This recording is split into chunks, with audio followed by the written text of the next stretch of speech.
Lady Justice Lucy Gistari of the Chuka High Court on 27th of March 2023, and the order specifically restrained arresting the said persons. The orders also required the matter be heard today, the 12th of April 2023. Today, the matter came up for mention. And Mr. Speaker, I can report to the House that in the morning the parties were heard, and I can also report to the House, Mr. Speaker, that for us in the ministry, we instructed the State Council to represent those parties that against whose orders were given, including the Inspector General of Police, the DCI, and all those who were sued. The family of the victim, the late Mutembei, also had hired a lawyer this morning, and both Mr. Mutembei's lawyer and the State Council made a very, very strong argument in an oral application for two things. One, the vacation of the anticipatory bail, which was lapsing today, that it should not be extended. And two, warrants of arrest to issue against the suspects. And both the deceased lawyer and the State Council were on one page, of course, against the opposition from the Defense Council. The ruling on this matter is before the judge this afternoon at 2:30, the same time that the minister is appearing before this House. In between, Mr. Speaker, on Saturday, the 8th of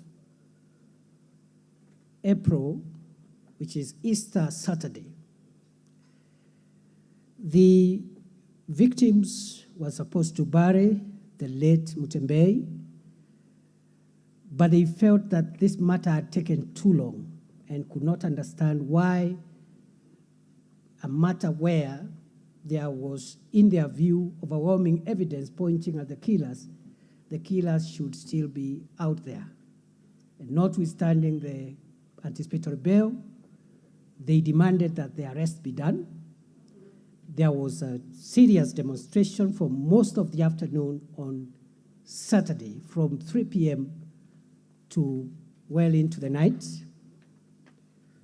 They were carrying the coffin of the late Mutembei and demonstrated the whole afternoon, engaging the police in running battles.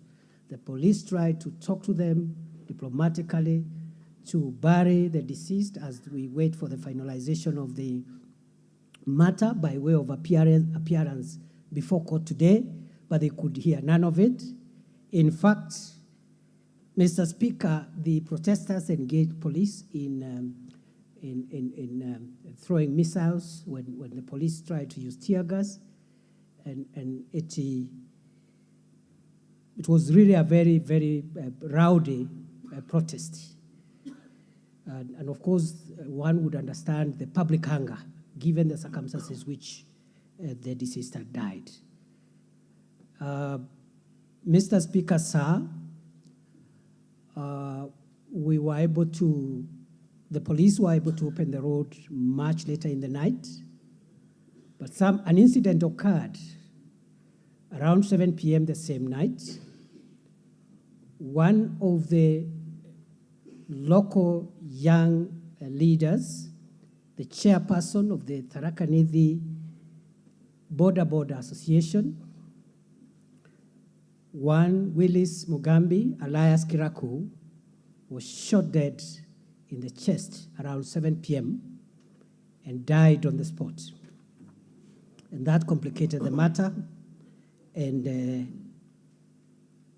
immediately that happened the same night, we dispatched through the Inspector General of Police, the Internal Affairs Unit of the National Police Service from Nairobi.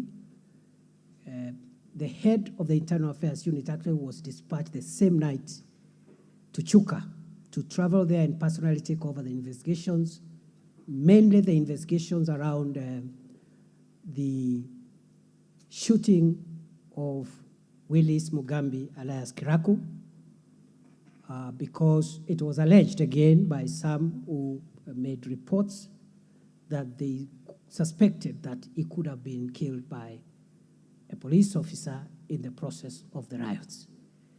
So we dispatched the Internal Affairs Unit. It's still there.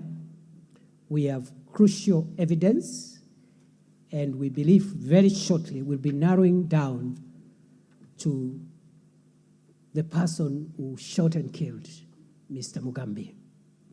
At the same time, the Independent Police Oversight Authority the following day on Sunday dispatched their team to investigate that incident. IPOA is independent.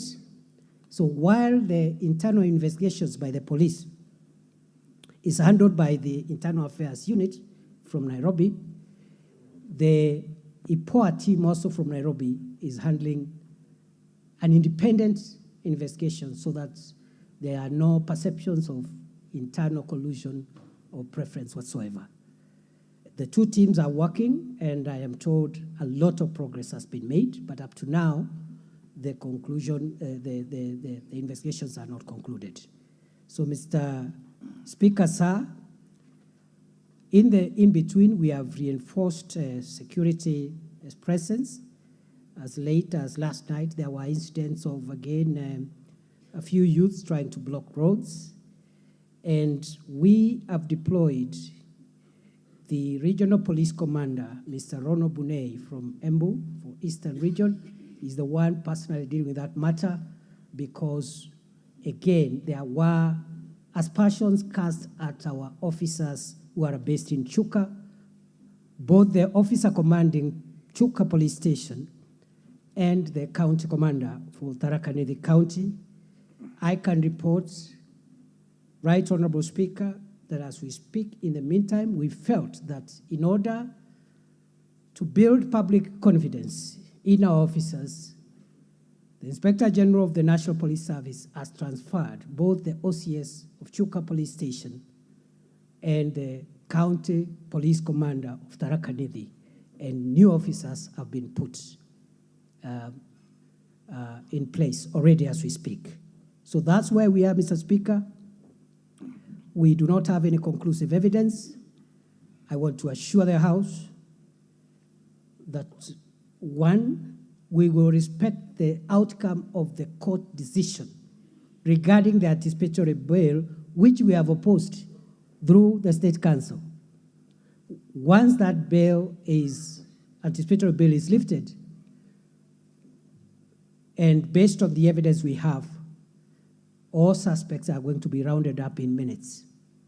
But we cannot violate a court order, and we really hope that our case will be favored by the judge this afternoon to allow us continue with the justice process beyond the point it is at the moment.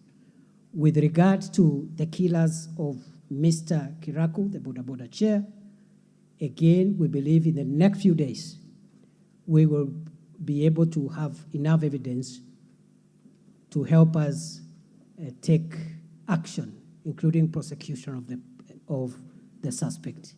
I think, Honorable Speaker, that is all I have up to now. I remain at the disposal of this House for any supplementary issues, and also with regard to the other questions that are listed in the order paper this afternoon. Thank you, Mr. Speaker. Honorable Major Dong, do you have any supplementary to that on behalf of your colleague? Thank you, Mr. Speaker.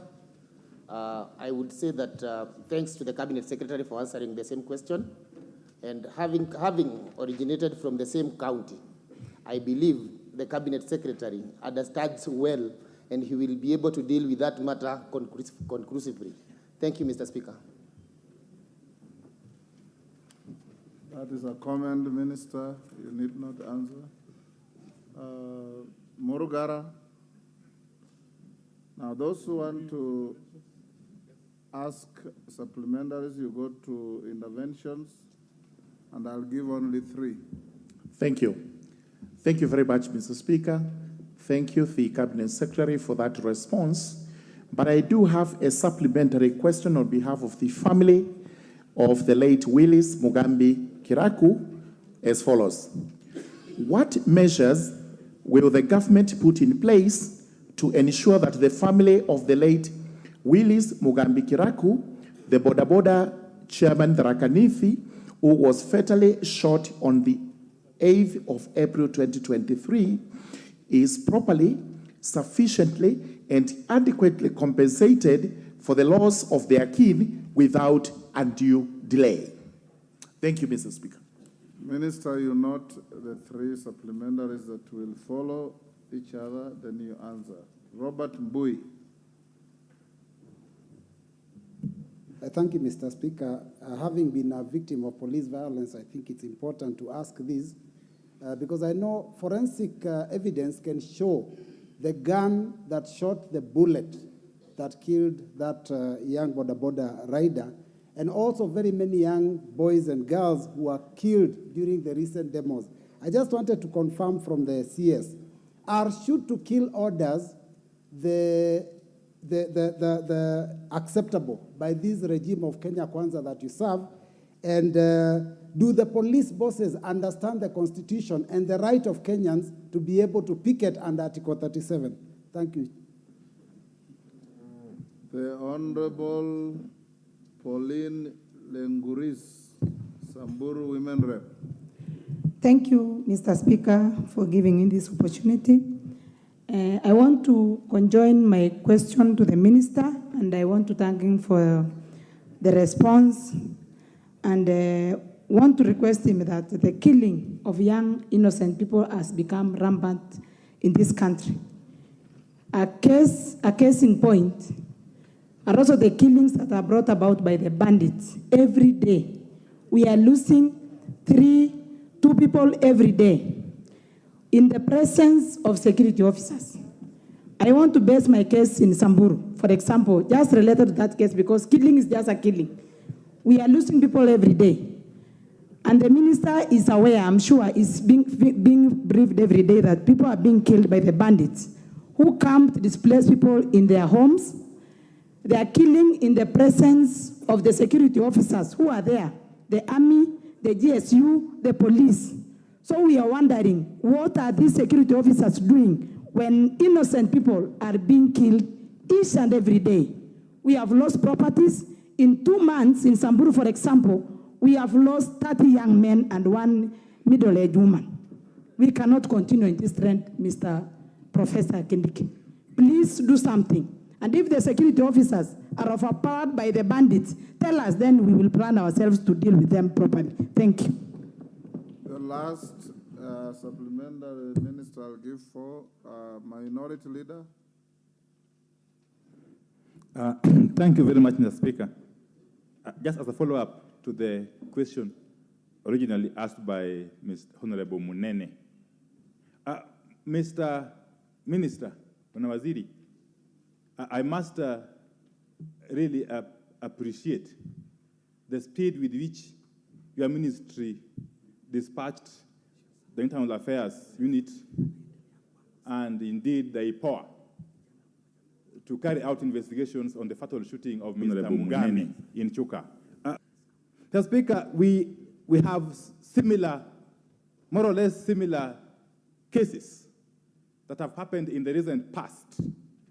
A case in point is the fatal shooting of a third-year Maseno University student, William Mayenga, in Maseno University by the police on the 20th, I think, of March this year. The second incident is the killing by being run over by a police vehicle of police officer Ben Oduor of Nyamira, or of Keroka Police Station, Nyamira County.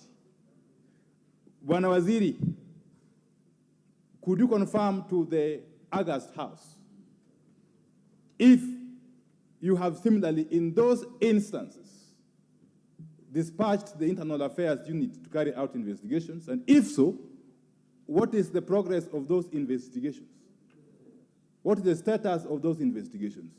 Or could we be seeing a case of double standards, application of the law differently in different situations, in different parts of the country, and concerning different communities?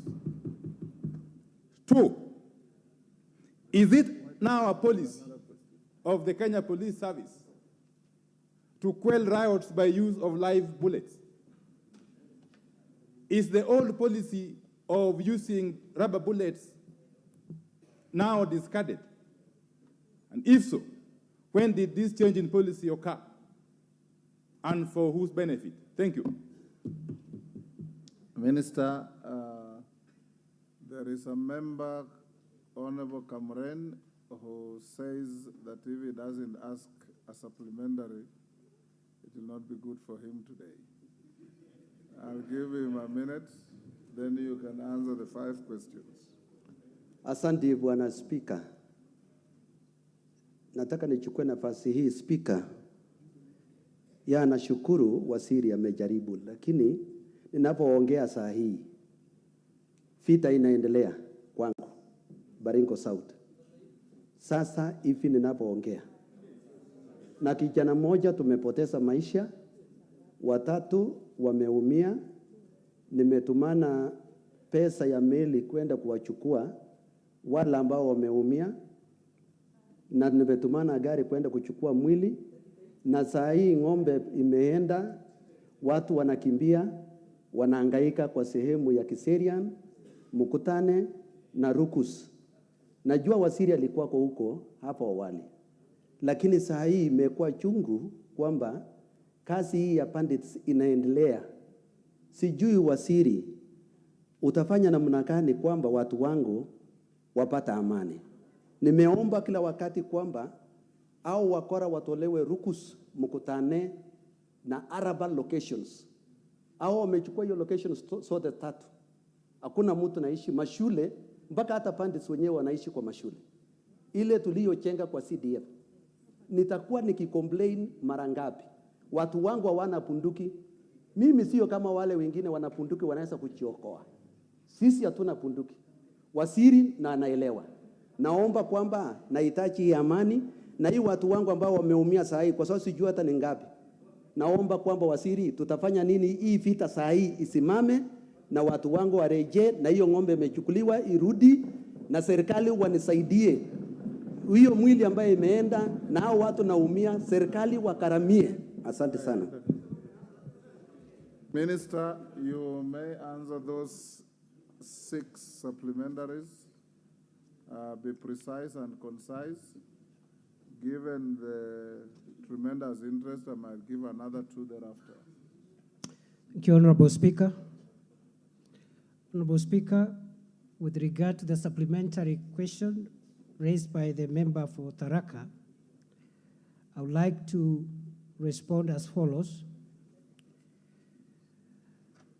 That at this point, when investigations are ongoing, we do not have conclusive evidence on who would have shot the deceased. However, if the evidence links an officer of the National Police Service or any other government official in the murder of Mr. Kiraku, 2 things I would like to assure the House. 1, whoever is responsible will be prosecuted. And 2, if the person has died in the hands of our officers, the procedures for compensation will ensue. Honorable Speaker, with regard to the question raised by the Honorable Mbui, I would like to respond as follows. There are no shoot-to-kill orders. On the contrary, all officers in the National Police Service and all security agencies who are involved in managing public protests, demonstrations, and riots, and crowd control are under very strict instructions not to use live bullets when dealing with members of the public. In fact, Honorable Speaker, the reason the OCPD was transferred is because there were very strict orders given by the Inspector General of Police that there should be no live bullets used in crowd control, not just in Chuka, but even in other protests. So we want to give some independence so that we establish when the OCPD is not in office, if indeed it's a police officer who fired that killer bullet against the orders and the policy of this government, then action will be taken. But of course, it could have been any other firearm holder because there are civilians also who are licensed to carry arms and they could take advantage of riots to cause deaths. Honorable Speaker, the third supplementary question was raised by the member for Samburu. And I want to assure the House, through you, Mr. Speaker, that the deaths that have been caused in Samburu and other parts of the country as a result of livestock rustling and banditry are regrettable. Two, we have had an operation going on there, but we continue to experience incidents of bandit attacks from time to time. Honorable Speaker, what has happened is that we have been able to dominate the permanent abodes where we suspected bandits were hiding whenever they steal livestock. And because of international standards on the use of force, that is the only reason we gave 24-hour ultimatum to any members of the civil population who could have been mixed up in these areas by way of being family members to the bandits, etc., to vacate. After that, we have been able to actually remove and dominate those areas and remove the threats that used to exist in those areas. But the spiral, what has happened is that during that window of notice we had given to be able to ensure that we don't have civilian casualties, some of these criminals could have mixed with the population. And because the security forces cannot be everywhere and guard every homestead, they are making sporadic raids, sometimes successful. But, Mr. Speaker, we have prevented and thwarted and even recovered livestock numerous times on a daily basis. I am even willing to table within the time that we have had an operation in the north, how many livestock have been stolen in all those counties, how many have been recovered, and where, and how many are outstanding. We have not made full recoveries, and the reason is simple, that as soon as a raid is successful, the criminals divide the livestock into small numbers, 5, 10, so the recovery process is a bit slow, painful, but we've made some significant recoveries. I have evidence as late as yesterday, we have recovered livestock in Laikipia. So, Mr. Speaker, the challenge is still there. We do not want to deny that the challenge does not exist. And Mr. Speaker, this challenge has not started this year, last year, 5 years, 10 years. This is a problem that started as early as 1977 in some parts of these areas. We are doing everything possible to make sure that we have a final end of this problem. It cannot be done in a month, 2 months, 6 months, 1 year, but we will reach there. It doesn't matter what it takes. We appeal for patience, we appeal for understanding, and we know that we will get around it as soon as we continue this domination of these areas where the bandits retreat when they steal livestock. In fact, Honorable Speaker, we are upscaling the numbers of security agencies we have. We are doubling them on Saturday. And as I've announced, this deployment will not cease with the end of the operation. Whenever the operation will be called off, the security agencies will remain there for as long as Kenya exists, to ensure that this problem does not recur. Because previously we have done an operation, as soon as there is some semblance of tranquility, we recall the security agencies. Honorable Speaker, therefore, the supplementary question was raised by the member for Ugunja, the Honorable Pio Wandai. And I would like to assure the House, through you, Honorable Speaker, that the government has no double standards or does not respond to security threats based on where they happen. In the matters that the Honorable Wandai has raised, in fact, we acted even faster. But there was no question asked for us to report what we have done. So I want to confirm to the House, the Honorable Speaker, that the same measures we have applied in Chuka are the same measures that have applied in this instance. The Internal Affairs Unit, as we speak, is on the ground. The IPOA is also on the ground to provide independent investigations. So there are no double standards, and I think I can comprehensively say I am the minister who has been in most parts of the country, given that I've only served for slightly under 6 months. I've been in almost 70% of Kenya.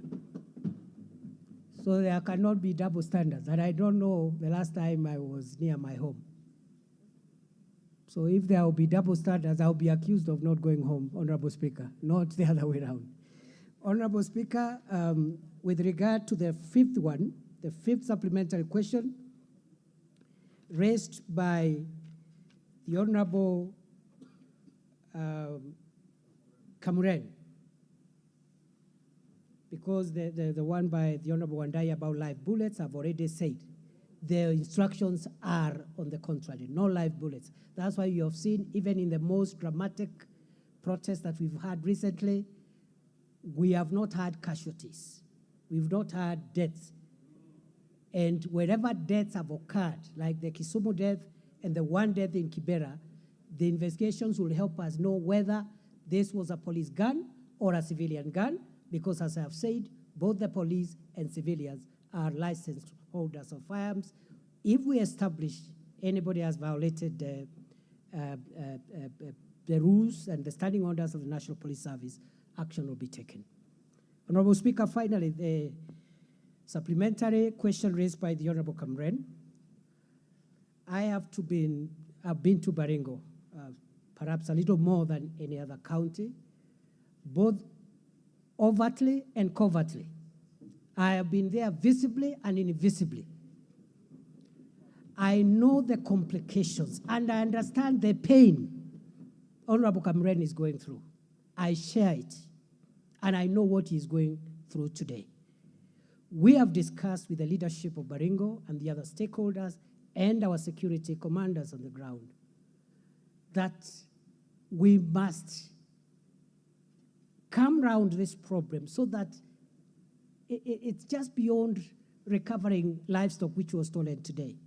For me, I believe we must have a way of ensuring that no livestock is stolen again in the first place. What are the measures we are putting in place? One, this afternoon, we have just approved an additional 200 police reservists for Baringo, 100 for Baringo North, 100 for Baringo South. Training is going to start before Friday, because we believe the security agencies cannot be in every homestead, but the National Police Reservice can help mitigate a big way, and we have seen in other parts of the country, NPRs are helping stabilize the situation in a big way. So we have approved that. I have provided the money for their training immediately. We will not be asking for any stakeholders to help us. We will do it, and that will stabilize. Number two, we are opening up 2 new security roads.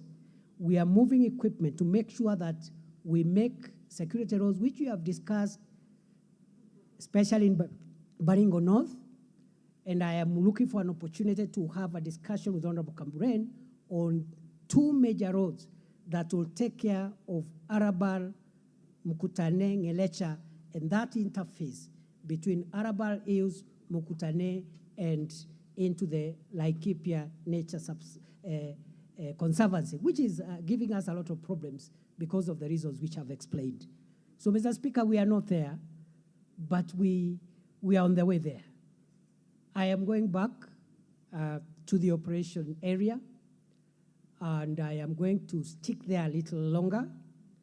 And I know between us and the political leadership, we'll find a lasting solution through security roads, through NPRs, and through intelligence-led investigations. Mr. Speaker, I think that's all for now. And once again, the Honorable Kamburen, the information you've given me will be acted on immediately I leave this chamber.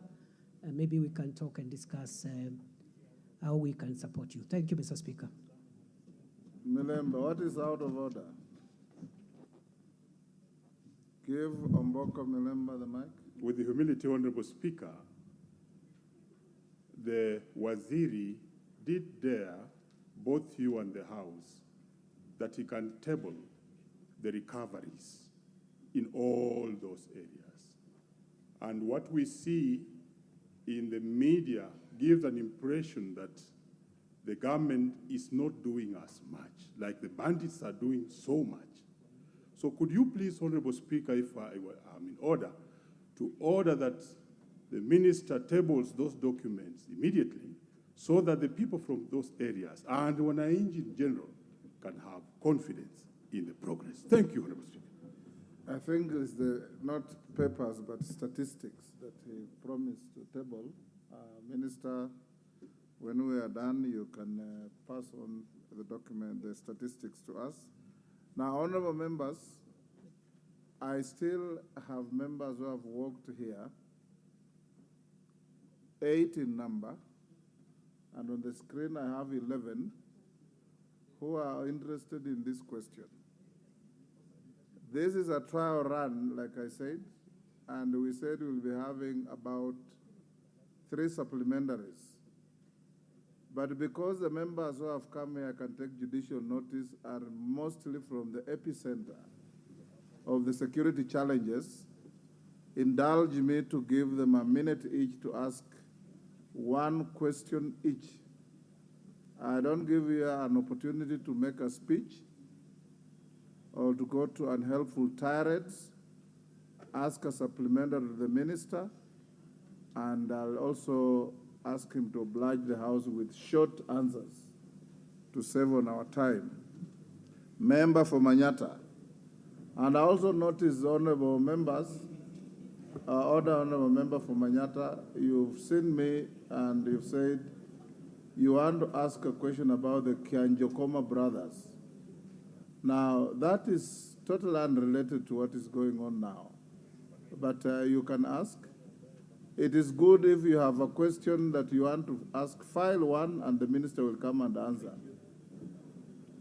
Thank you, Honorable Speaker. Yes. Why I wrote Kenjakoma brother is because we are still reeling in loss of those 2 young brothers, and we have not recovered up to date. And Honorable Speaker, I first want to say thank you to Waziri, because he has really shown a lot of restraint during mandamanos on the issue of using police force. Honorable Speaker, my question is on the investigation, efficiency of investigation of extrajudicial killing. And we have a case here where police body investigates itself. And I would like Waziri to kindly give us an overview, because he has come in as a new blood with a very nice team that can help improve this issue. But, Honorable Speaker, many extrajudicial killing that we have had, including the Yala River famous killings. Honorable Speaker, we would like to know what he is doing as a ministry in terms of policy level to improve on the efficiency of police investigation. Thank you, Honorable Speaker. Thank you, Honorable Member. Turkana Central, 1 minute. Give the member for Turkana Central. There's a mic next to you. Thank you, Honorable Speaker, for giving me this chance, and also I join the rest of the members in thanking the CS for being the pioneer CS to appear before the House. First, as we speak here today, Honorable Speaker, there are families, more than 50 households that have lost their animals, their livestock, in the 1 a.m. raid in Turkana Central, in Turkana East, and in Turkana South. The animals are being driven towards Tiati as we speak, and we are still pursuing the bandits as we speak, Honorable Speaker. Honorable Speaker, in Uganda, there are Turkanas, 32 of them, who are cordoned, wrapped up, and imprisoned through the court-martial in Uganda. One question that I want to ask is, why is the CS not able to implement such also in Kenya, where the caves, the gorges, and the places he mentioned in the Gazette notice, why is there no action in terms of cordoning and even wrapping up the bandits in those areas? Thank you, Honorable Member. Number two, Honorable Chair. One question. Okay. You are done, Honorable Member. Baringo North. Yes, Honorable Junet. Hold on, Honorable. Give Honorable Junet the mic.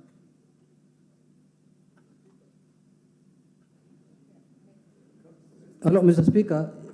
Thank you for indulging me, Mr. Speaker. If I heard the member very clearly, he said, Mr. Speaker, that cows are being taken to Tiati as we speak now here. No, and the member of Parliament for Tiati is here, Mr. Speaker. He said they're headed to Tiati. towards Tiati. Towards Tiati, Mr. Which Speaker. is different from being taken to And the Tiati. member of Parliament for Tiati is here, Mr. Speaker. Mr. Speaker, could he explain this matter a bit further, whether the cows are going to his home, Mr. Speaker?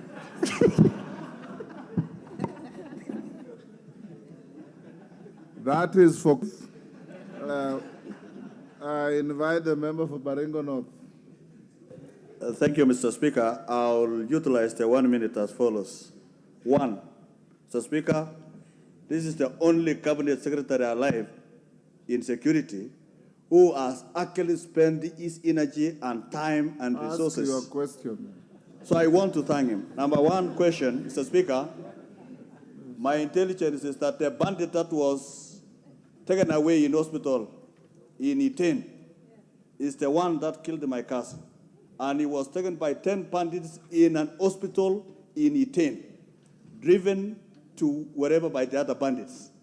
Could the minister therefore tell us when that wounded bandit who was in hospital will be brought to book?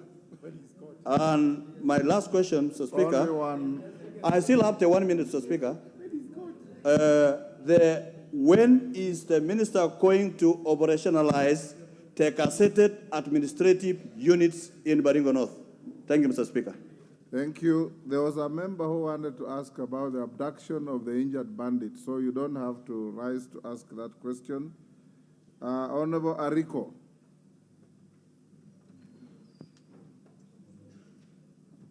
Ariko from Turkana, is it Loima? South. Turkana South. Thank you, Honorable Speaker. Honorable Speaker, I want to appreciate this opportunity. I want to voice what is happening in Turkana South and Turkana East.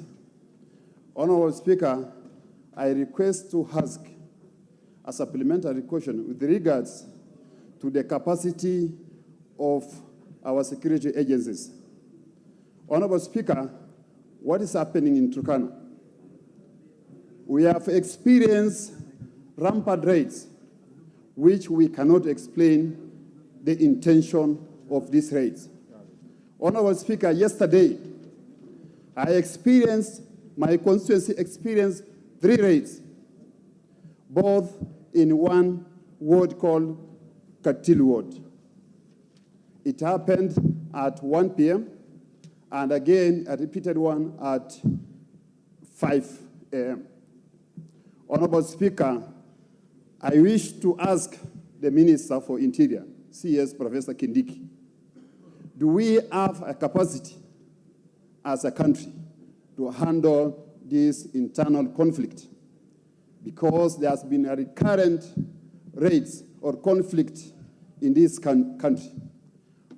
What are the plans now that our security agencies on the ground are experiencing shortage of resources to handle this conflict? Honorable Speaker, as at now, we have surveillance vehicles, we have KDF, we have a number of security agencies in Turkana South. But unfortunately, the response we are experiencing, this response can only happen during the daytime. The bandits have come up with a new strategy. And this strategy is only to raid at night when our security agents are sleeping. They cannot operate at night. Honorable Speaker, what is the take of our CS with regards to this matter? Thank you, Chair. Thank you, Speaker. Hold on. Thank you, Honorable Ariko. Avoid the temptation to make a speech in the guise of a question. Honorable Kangogo. Mr. Speaker, I want to ask the Cabinet Secretary for Interior, Mr. Kindiki. Mr. Speaker, I want to ask the Cabinet Secretary, the National Police, Mr. CS, they don't have the capacity to handle the bandits in Kerio Valley. Mr. Speaker, on Friday, peacemakers from West Pokot and my constituents, Mr. Speaker, recovered about 7 heads of cattle, and they were taken to a Chieshu camp in a place called Kamele, so that to be handed over to the owners the following day. Mr. Speaker, that night, a daring bandits entered into a Chieshu camp and took away all the animals. On Friday, Mr. Speaker, the same thing with the honorable member for Baringo North talked about. A bandit who was arrested and taken to county headquarters in Iten, where we have about 100 policemen. The county headquarters, Mr. Speaker. And then 10 bandits came all the way about 200 kilometers away to rescue their own, and they successfully took away from the police. Mr. Speaker, I want to ask the CS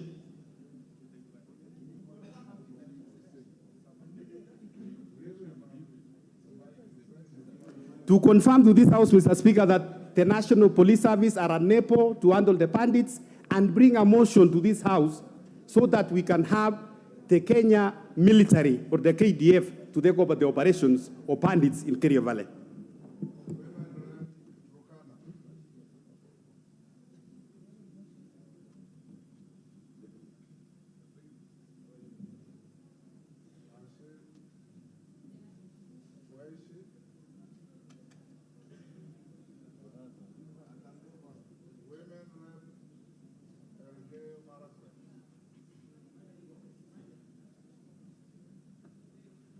The women rep Turkana, she's left. Yes, Thank you. Thank you, Mr. Speaker. 1 minute. Okay, thank you. I only have a very brief question to the CS. Right now, we're being told that the person who was booked in at Iten County Referral was a bandit.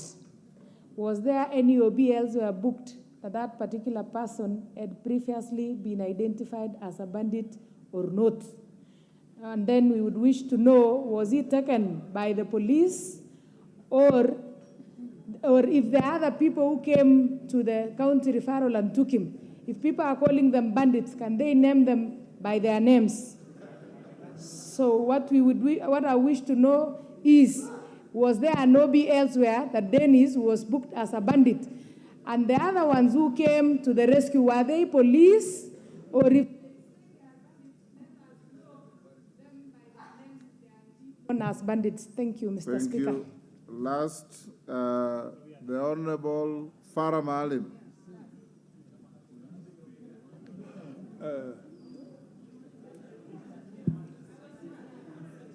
Mr. Speaker, Mr. Speaker. Minister be ready to answer after Farah. Yeah, Mr. Speaker. Honorable members, be patient. If I'm satisfied there is enough interest, I'll give another round. Mr. Speaker, this is, I must commend the government on this, because this is the first time the military has been used for a peacekeeping in this country where there was not a genocide the way it was done in Wagala, in Wajir in 1984. And my biggest worry was that this was going to be heavy, and it's going to be military is not for this kind of things. But the fact that you have protected the lives of the innocents and you're just looking for the actual bandits themselves deserves a lot of compliment. My question, Mr. Speaker, is, Mr. Minister, have you tried some soft power? Have you tried to find out how you can deal with the elders, with the communities, and bring the communities together, as opposed to maintaining basically law and order in that place? Have you also tried to look at the social issues that underpin, because there's only one community that everybody's complaining about, the Pokots. The Pokots are the poorest, they are the least educated, there's the least, what they call, infrastructure in order. Order, Farah. Order.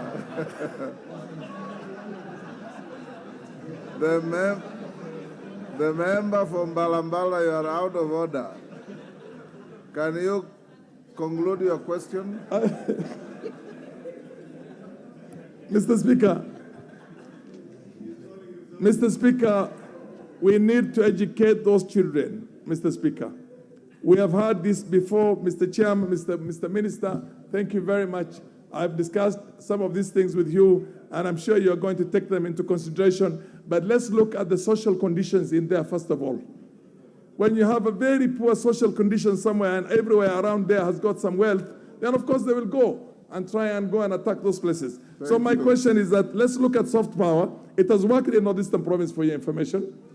And also let's see how we can change the situation of the children of Pokot there. Thank you. Who is raising a point of order? Moroto, what is your point of order? Because Pokots were mentioned? Yes. Yes, Mr. Speaker. Yes. Mr. Speaker, I want to say thank you very much for giving me also this chance to say, when these people are talking, they are talking as if they are the holiest. When they are also killing. I lost about 5 people the other day and this morning in a Takwel. Honorable from Moroto, the other south. I've given you a floor because you are challenging what Farah was saying. Now you are pursuing a totally different agenda. What was out of order that Farah was saying, that's the reason why I gave you the floor. No, Mr. Speaker, I was just asking what I have in my mind. I was not following what Farah said. My question, I just want to, Mr. Speaker, I don't want to take time. I want to congratulate the CS, and I want to ask him to use the intelligence services. For these guys here speaking here, let them also be put in so that they can know how to control themselves down there on the ground. I come from Kapenguria. We used to have the problem between West Pokot and Trans Nzoia, but this time there's nothing there because we met and we sat like leaders and worked together. These guys now, they're now talking here and they cannot even go to ground, and they invite us to come and tell them what to do. Mr. Minister, start with these people. The members, put them in Nitawaletea marakwe huko ndani. Honorable Moroto, you are totally out of order. You are imputing improper motives on your colleagues. Minister.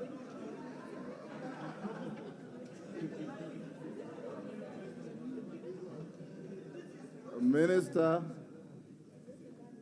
if you can give quick, short answers to those short questions. We still have 4 questions for you, and we have done very poorly. 45 minutes on this one.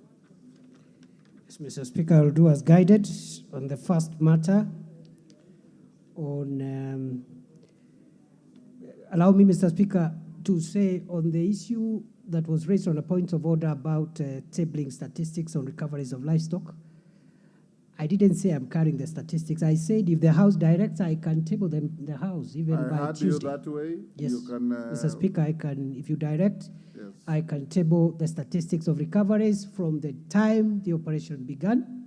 In fact, we can even take it backwards a bit, 2 months before, and these 2 months when there have been an operation, and the recoveries and where and what is remaining.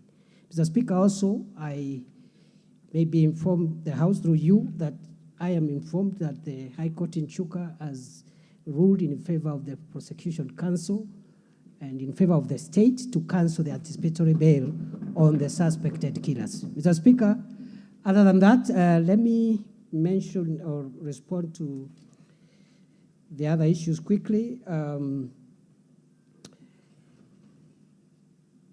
We are strengthening the Independent Police Oversight Authority to supplement the work of the Internal Affairs Unit of the National Police Service to provide an independent arm of the state that can help in dealing with extrajudicial killings. I confirm to the House, Mr. Speaker, and I assure the House and the member for Manyata that all extrajudicial instances of extrajudicial killings are actively under investigation, and the policy of this administration is zero tolerance on extrajudicial killings. The police officers have been informed accordingly that we shall not protect any officer who misuses their firearm to kill people other than what the law provides on the use of lethal force in law enforcement. Honorable Speaker, with regard, and that includes the issue around the killing in Kianjokoma. Mr. Speaker, the second one, raised by the member for Baringo North, the Honorable Makilap, that yes, it's true there was that incident, and I want to tie that to the other supplementary question raised by the member for Elgeyo Marakwet, the women rep, because they are related. There was an incident at Iten Hospital. The suspect involved, the person involved is a suspected bandit because he had bullet wounds and he could not explain where he was shot, and he just came to look for treatment.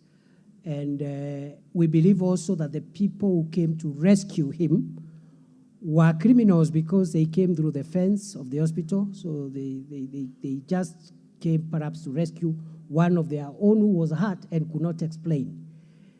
The reason why that happened, notwithstanding the presence of a few police officers who were on site at that time, was the determination by the commanding officer on site that a shootout inside that facility would have caused fatalities on patients.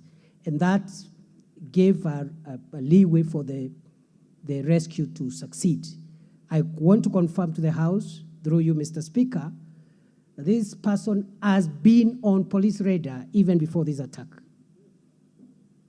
We are on him. We have some leads. We believe we shall arrest him as soon as possible. Honorable Speaker, the other issue was raised by the member for Turkana South on the capacity of our police agencies to maintain law and order.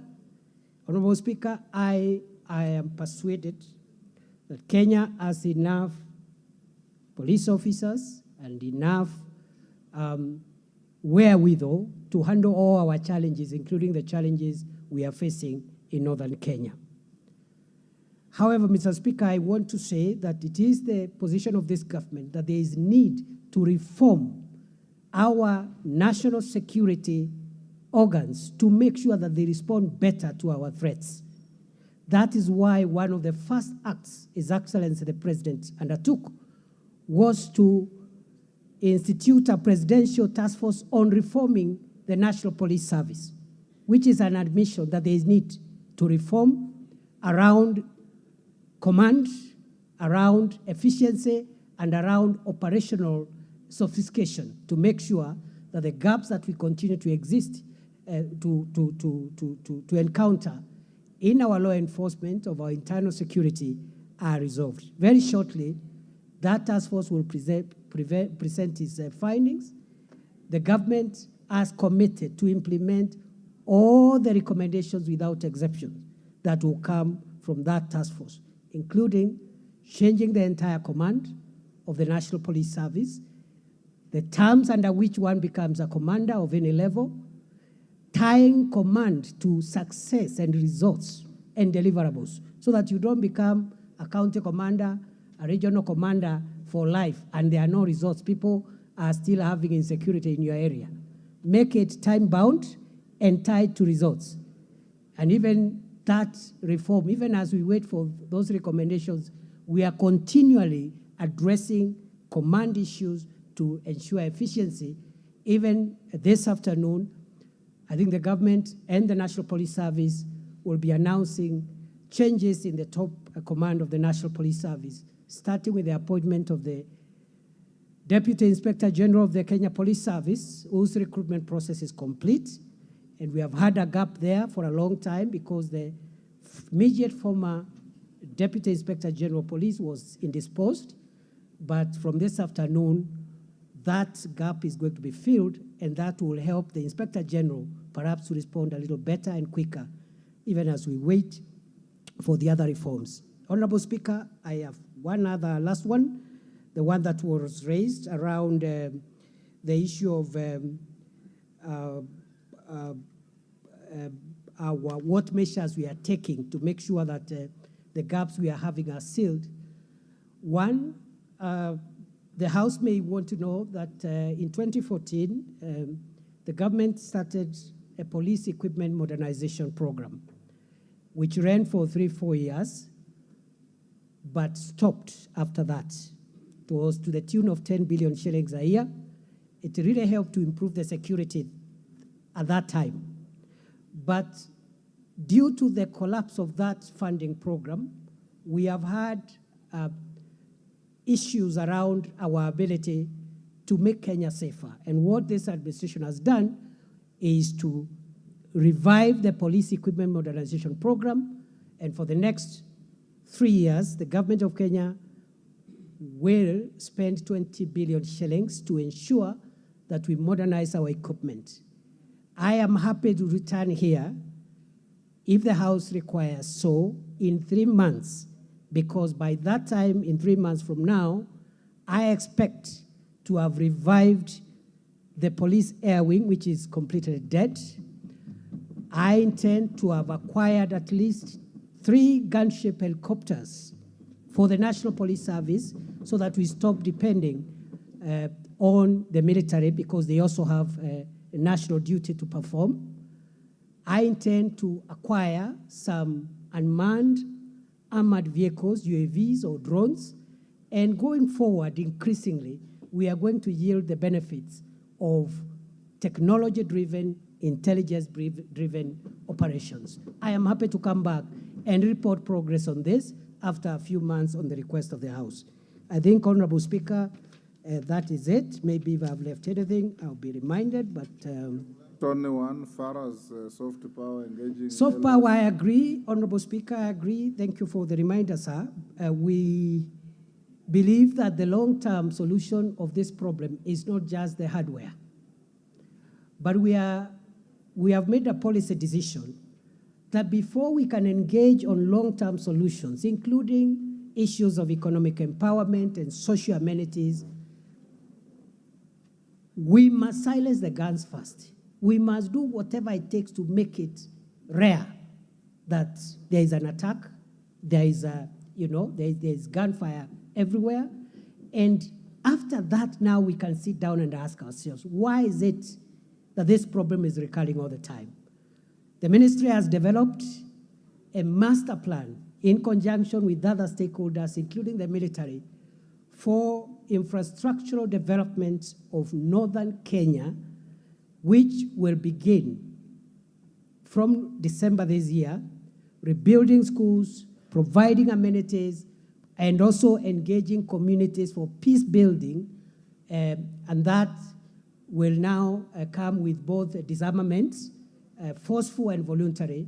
But first, before we engage in any of these programs, Mr. Speaker, we are persuaded that we must silence the guns. As soon as we acquire the equipment we are looking at as the National Police Service, there will be a lot of change.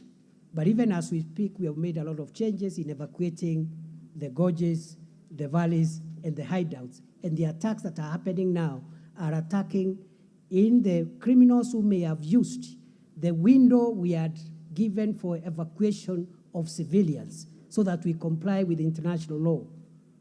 That allowed a few, in our view, to escape and mingle with populations. And they are the ones giving us problems, which we are resolving through NPR and through the technology that we are acquiring in the next few weeks or months. Mr. Speaker, I thank you. Thank you, Minister. Honorable members, I know there's much more interest on this, but we have to move to the next question. Question 074 of 2023, Member for Gilgil, Mother Wangari. Thank you, Mr. Speaker. I rise to ask question 74 of 2023 to the Cabinet Secretary of Interior and National Administration. Number one, could the Cabinet Secretary explain why there is a shortage of birth registration materials, also known as B1 forms, in health facilities across the country? Number two, could the Cabinet Secretary explain why mothers in public hospitals, especially those on the national government Linda Mama program, are subjected to unnecessary detention after discharge as a result of unregistered births of their babies due to the above-mentioned shortage, yet it is the duty of the government to provide the B1 forms?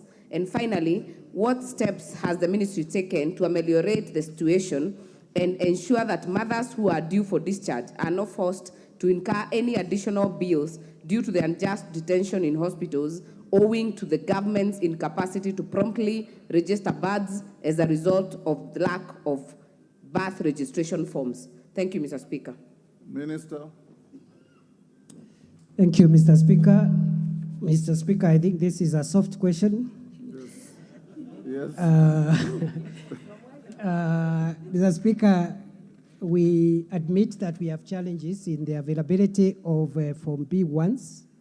And this is a problem that started last year, around April 2022.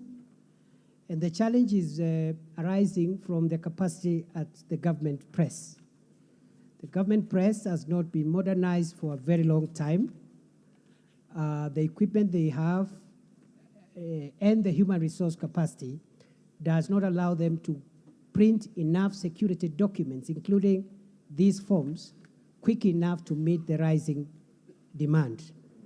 Therefore, you will see in the response, the written response which I filed before this House, Mr. Speaker, I have attached 3 letters which we have written as a ministry to the government printer, requiring them to increase the speed at which they are supplying us with Form B1s.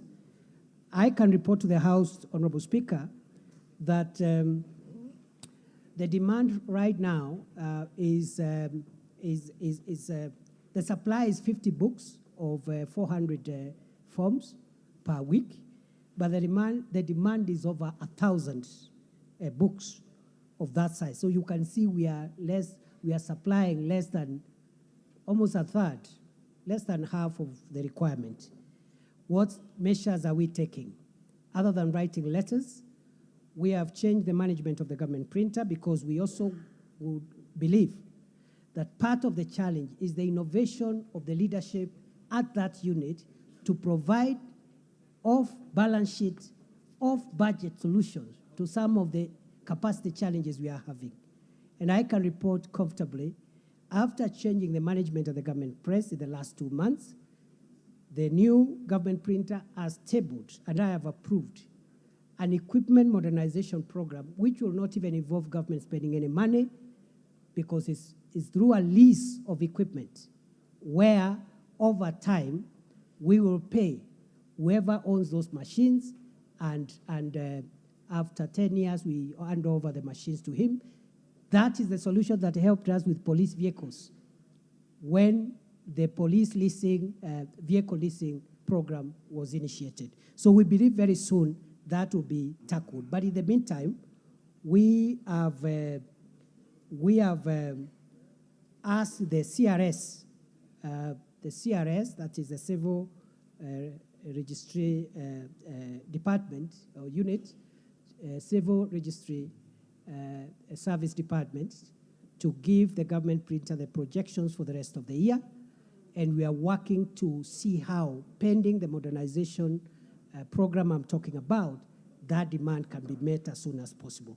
Mr. Speaker, finally, on that issue, I want to assure the House again that perhaps when I come back, the members will have positive feedback on this service, because we believe the registration of the births of our children and the deaths of our departed persons should not be aggravated further by absence of documents. The member for Gilgil has also asked whether the detention of young mothers in hospitals, especially under the Linda Mama program, is linked to the shortage of these booklets. The government's position is that this is not the case for two reasons, Honorable Speaker. Reason number one is that birth registration is free of charge, so it cannot be the purpose that makes a mother to be detained in hospital beyond the time she's supposed to be released. Secondly, why we believe this is not the cause is because the registration of births is allowed to take place within a period of 6 months after birth. So long as it's done within 6 months, it's lawful. So it cannot be the basis of saying, we hold a mother in hospital who has given birth because of lack of these booklets. That notwithstanding, when I got this parliamentary question, I have directed the civil registrar to provide us with a solution. Even as we wait for this equipment, we need to find a solution so that should the House require me to provide an update in the next few months, because the equipment program may take around 6 months because of the nature, the financing and the contractual arrangements, we will have an answer. Finally, Honorable Speaker, is that we have shortage of personnel. That's another challenge we are having in that department. We have only about 286 civil registrars for the whole country, against the establishment of approximately 1,400, which has been approved by the Public Service Commission.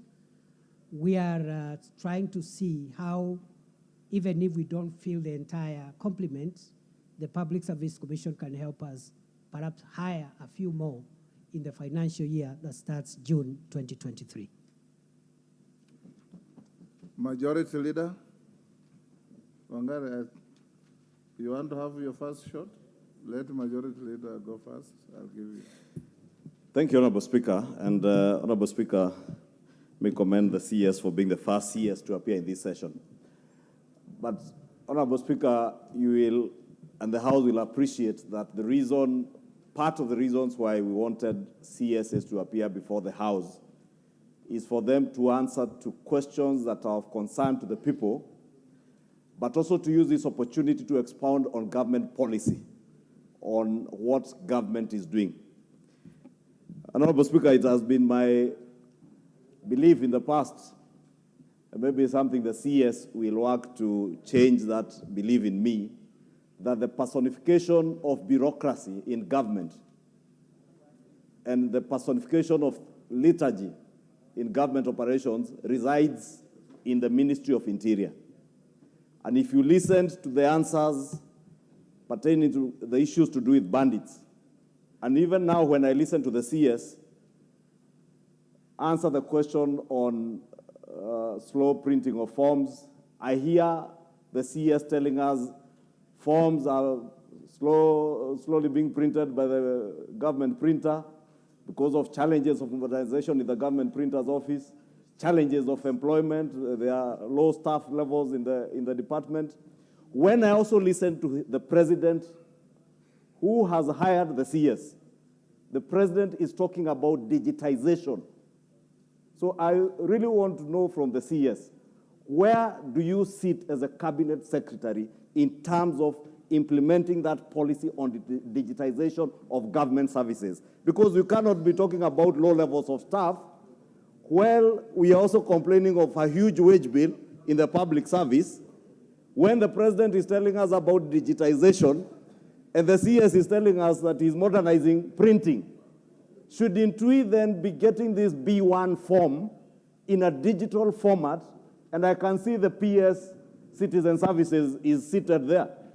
The PS Citizen Services have engaged with him on a unique identifier system that seeks to capture data of newborns digitally, electronically. But now the CS is telling us about modernizing the government printer, hiring another person at the government printer who will be more efficient, leasing equipment instead of buying new equipment. CS, you must tell us, where do you sit? Are you aligned to the president's agenda to digitize, or are you not? It is that simple.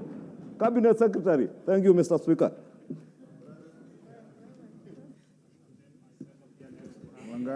Thank you, Mr. Speaker.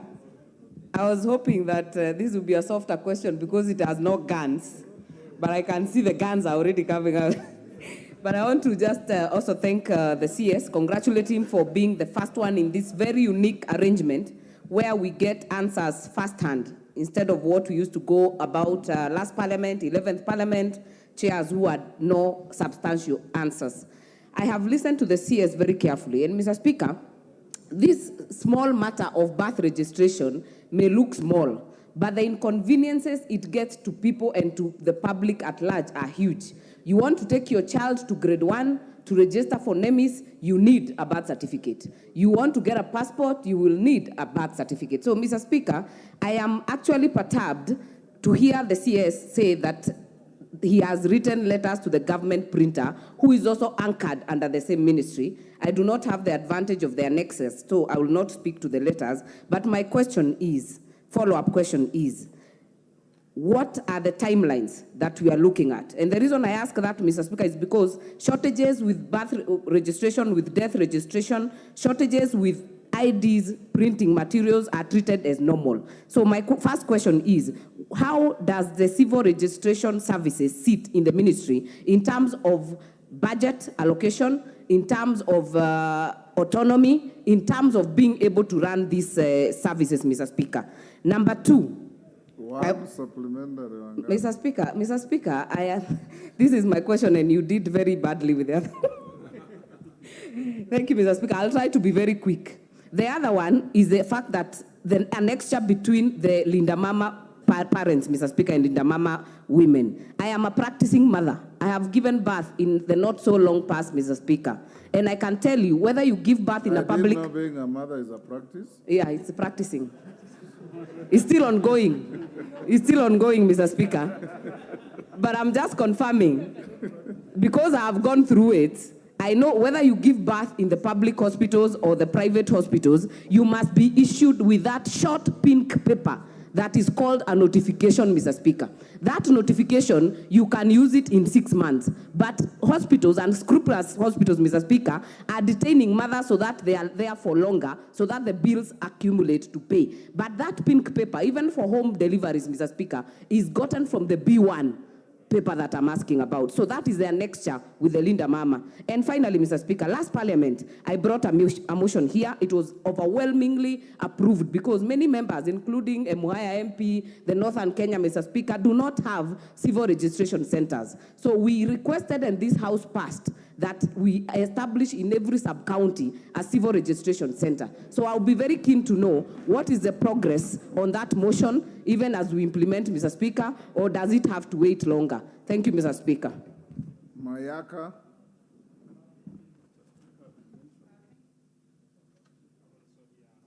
Thank you, Honorable Speaker. Honorable Speaker, my question to the CS, who is a fellow left-handed, so I'm sure he'll think quick on his feet, is in relation to single mothers. The issue that most single mothers experience when they are transitioning from birth notification to birth certificate is that they're not able to get birth certificates for their children because in most instances, they don't have IDs of their father.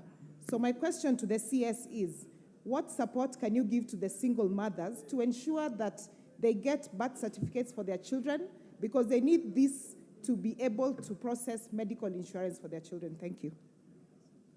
Dr. Nyikal, if you can be as brief as that, it will be very helpful. I take 4 and close the chapter to the next question. Thank you, Mr. Speaker. May I also appreciate the Minister for being the first to answer questions here.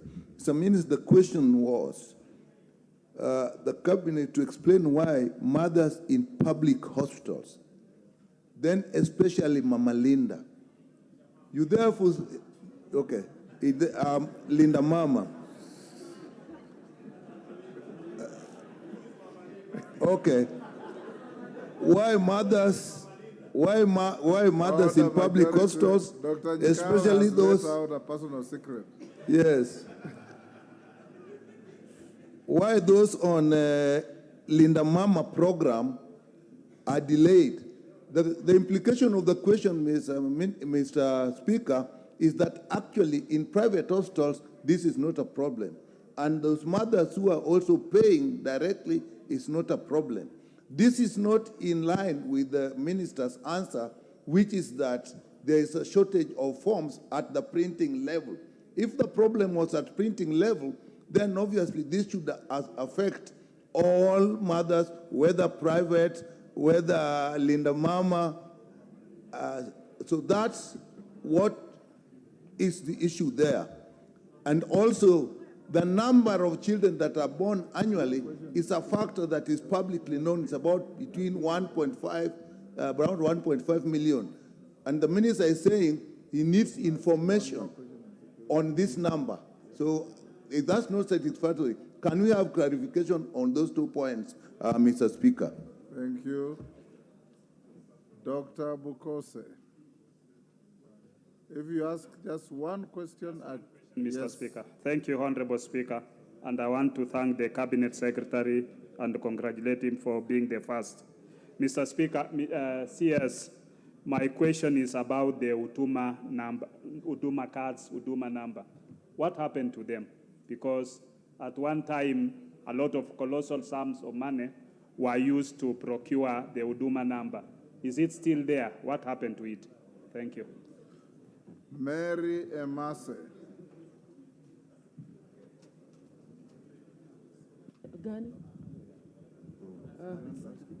Thank you, Mr. Speaker, for finally noticing us around this corner. Mr. Speaker, I want to emphasize on the issue of decentralizing issuance of birth certificates. Mr. Speaker, it is a very serious issue. My mothers go to another sub-county to look for birth certificates. And sometimes they're told those forms are not there. They have to travel so many kilometers severally. So I just want to emphasize that there is need to have a center in every sub-county. And Mr. Speaker, speaking of security, because I do not have time to ask, I just want to add one. That sometimes we even use our assistant chiefs and chiefs actually to collect those birth certificates, take them to the center. And I want to just request the CS kindly, Across the country, we have administrative units where the chiefs or assistant chiefs have passed on or have retired. They have not been replaced. A number of administrative units, like even divisions like in Teso South, were created. They have not yet been operationalized. Kindly, can you do something about it? Because they play a critical role in security. They help us with the birth certificates. They help us in even acquiring IDs. If there is no assistant chief or a chief to do the vetting, then our people are not getting these very necessary services on time. Thank you, Mr. Speaker, for this opportunity. Now you have resorted to raising your hands like in a classroom.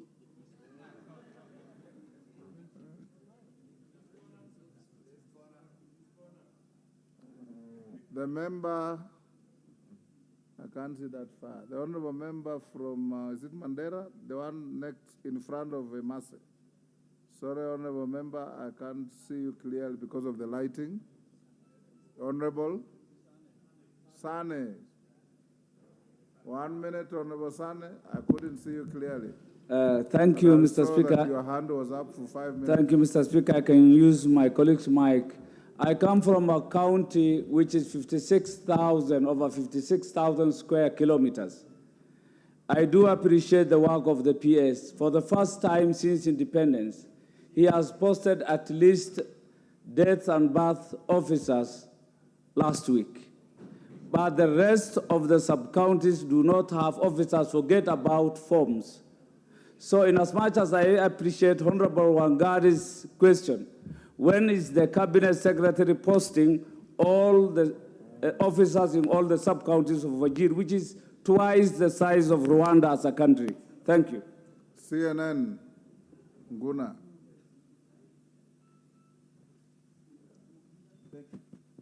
One question. Thank you, Speaker. Speaker, some members here are very lucky. I am talking of the new constituencies which were created in 2013. In my constituency, Mwingi West, there is no single registration center on this. What is the ministry doing to ensure that these constituencies, at least members don't have to go to other constituencies to access the same service? Thank you. Minister, you may answer those, and just before you do that, allow me, in case we have held these students for too long, we acknowledge the presence of students from Mamangina Senior School in Kikuyu, Kiambu. They are in the public gallery, and in the speaker's gallery we have St. Albert the Great, Siakago Boys High School, Bere North in Embu. You are welcome to the House of Parliament. Minister Hall, I give a member for Lamu East. And who is out of order, Madam Chelule, to run across the floor with your hand raised? Asante Bwana Spika kunipatia nafasi. Nami ni muulize waziri, ana mipango gani kwa wakazi wanaoishi mbali na ambapo hawana maofisa wala hawana hizo ofisi. Mtu kama wa Kiunga inamgharimu shilingi 4,000 kutoka Ishakani mpaka Kiunga shilingi 300, Kiunga Tumkokoni ndio upande boat ni shilingi 700, boti ya Mirau ukipanda from Kokoni kufika Mokoe ambao kuna ofisi ni shilingi 3,000. Njia moja ni 4,000 kurudi, 4,000, 8,000 kwenda kutafuta birth certificate. Sehemu kama hizo una mipango gani ambao hazina hizo ofisi? Paka tuje maeneo bunge mengine ndo tutafute hizo huduma. Asante Bwana Speaker. Let's have the answers now. Minister. Thank you, Honorable Speaker.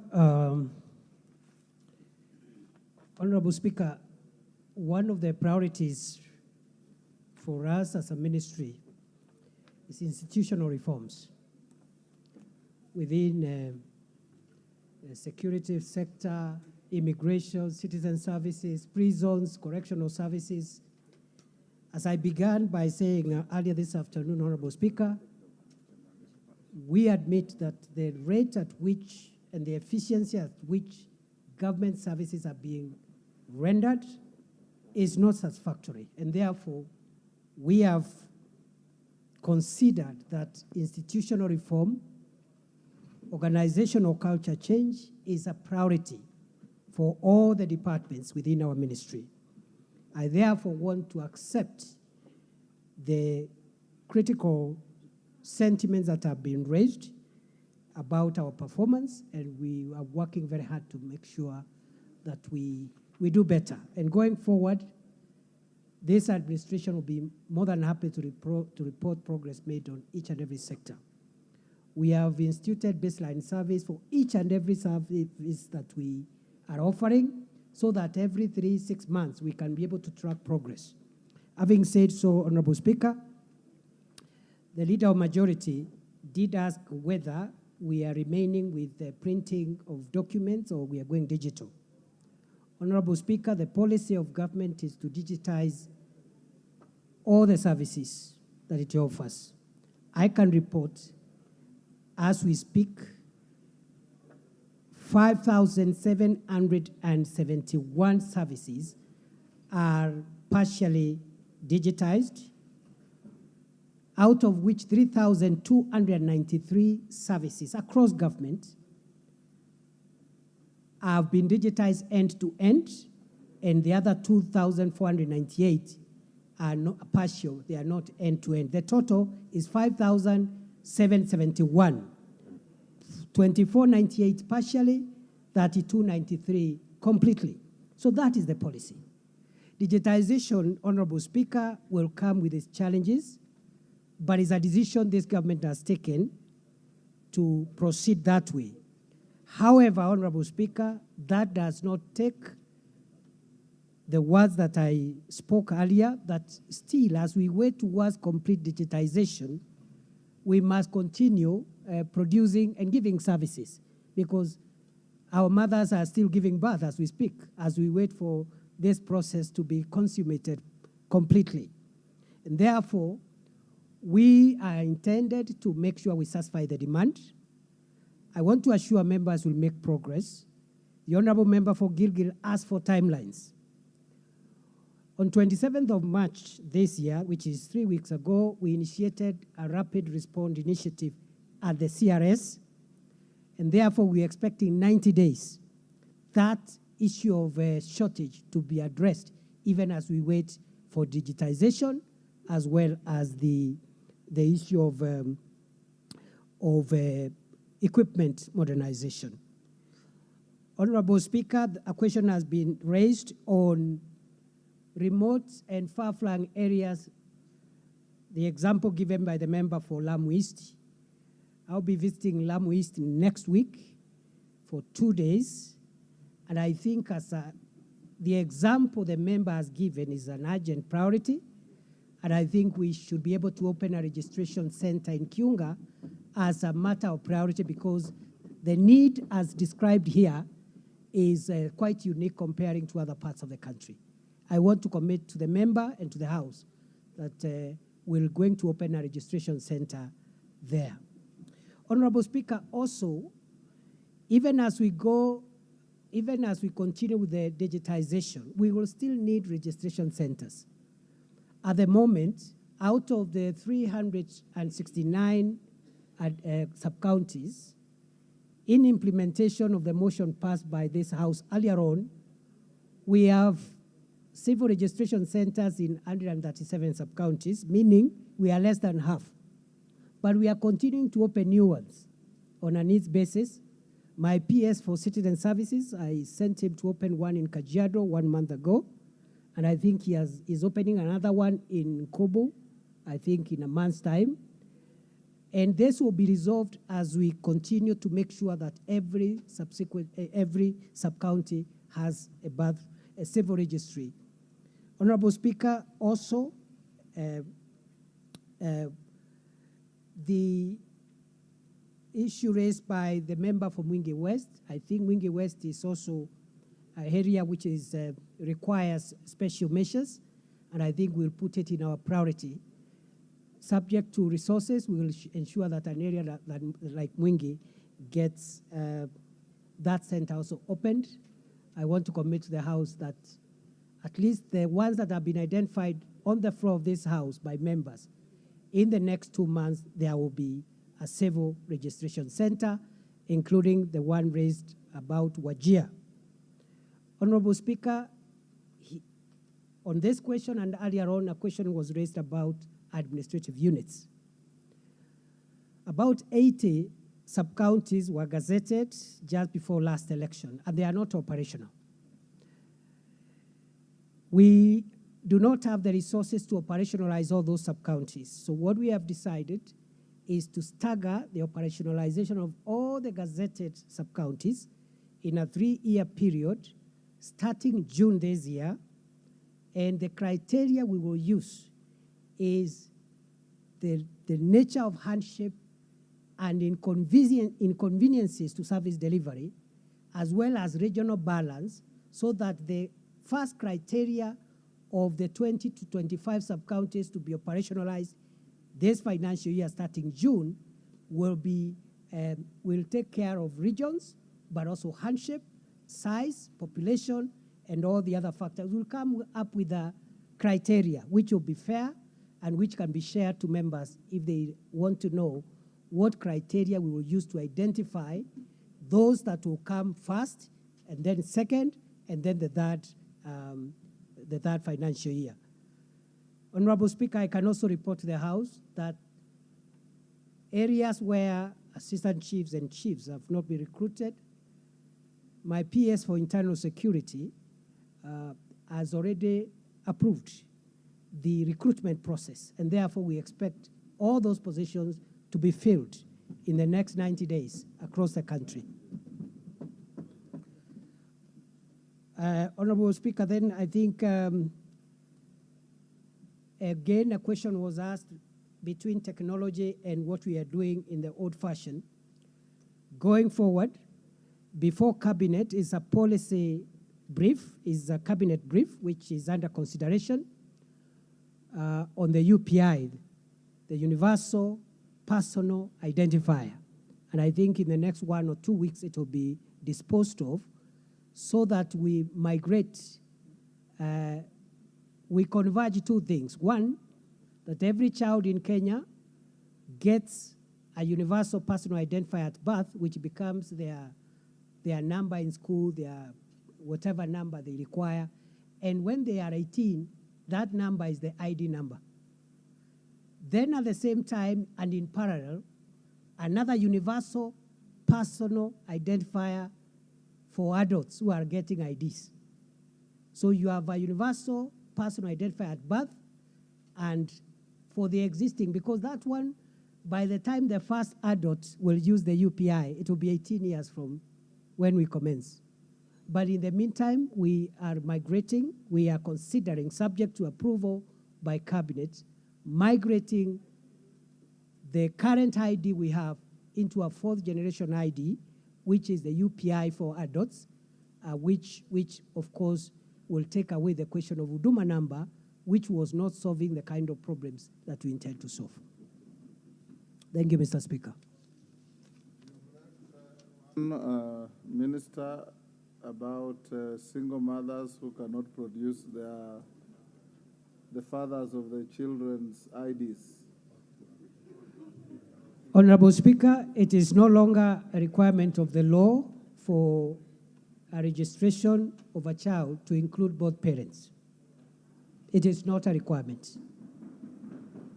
It is now possible to register one parent if you are a one-parent child. Thank you, Mr. Speaker. Thank you, Minister. Honorable members, will move to question 105 of 2023. Member for Mandera South. I'm here. Thank you, Mr. Speaker. I rise to ask question 105 of 2023. Could the Cabinet Secretary, 1, state the measures being taken to establish civil registration centers in every sub-county in the country so as to ease access to civil registration services. 2, state the measures the ministry is putting in place to immediately set up a civil registration at Elwak and Kutulo sub-counties in Mandera South to serve the huge population in the region, considering that the closest civil registration center to Mandera South constituency is located nearly 220 kilometers away from Mandera town and also serves Mandera North, Mandera West, Banisa, and Lafe constituencies. Thank you, Mr. Speaker. Minister, this is nearly similar to the question of Mother Wangari, so we shouldn't spend too much time on this. Answer the question, and I'll allow one bite by the member who asked and one more member. Go ahead, Minister. Thank you, Honorable Speaker. Honorable Speaker, just as I have told the House on the issue of operationalization of the administrative units that are gazetted and not operational, we are finalizing a criteria which will help us implement the recommendations of this House in the motion which was cited by the Honorable Member for Gilgil to make sure that every sub-county has a civil registry. So what we've done is that we have taken the remainder of all, we have taken the list of all the sub-counties that do not have a civil registry, and we want to implement, because there are quite many, unlike the sub-counties, we want to implement that motion in the next 5 years, but based on a criteria. That criteria, just as in the first case with sub-counties, will be as follows. First of all, those that will get centers, because right now, Mr. Speaker, if I can explain this for half a minute, at the moment, we are opening these centers on the request of individual members of parliament. Like I cited the Kajiado North, it was a request by the MP. I cited Imenti South. The member for Imenti South, who can confirm, is the one who wrote and requested for a center. And we felt that perhaps we should have an objective criteria so that, again, we make sure that that implementation of the recommendation of this House is done fairly, equitably, and making sure that every part of the country is covered. So the criteria will involve, first of all, regional diversity, so that we pick in the first year, every region of our country will be represented in those that will be open this year, but also special and unique circumstances like topography, hardship, population, and so forth. Going forward, to avoid, complaints, public complaints, at a future date, now that this tradition of ministers appearing before the House has begun, I'll be more than happy later on, when the opportunity happens, to provide an update to the House where we are, the criteria we are using. By that time, we'll have adopted it, and then the rollout to ensure that no part of the country is favored and no part of the country will be left out. In fact, on the Wajir issue, generally northern Kenya, upper eastern, upper coast, pastoral areas generally, I think special attention will be given to those areas because I have been there and I know it is quite challenging when one has to travel, as was the case raised by the member for Lamu East. You use 10,000 shillings to go and look for a birth certificate. Another Kenyan is using matatu and paying 50 bob to and fro. But all these factors will be taken into consideration because we want an equitable country and a country where public policy is informed by objective criteria. Mr. Speaker, I thank you.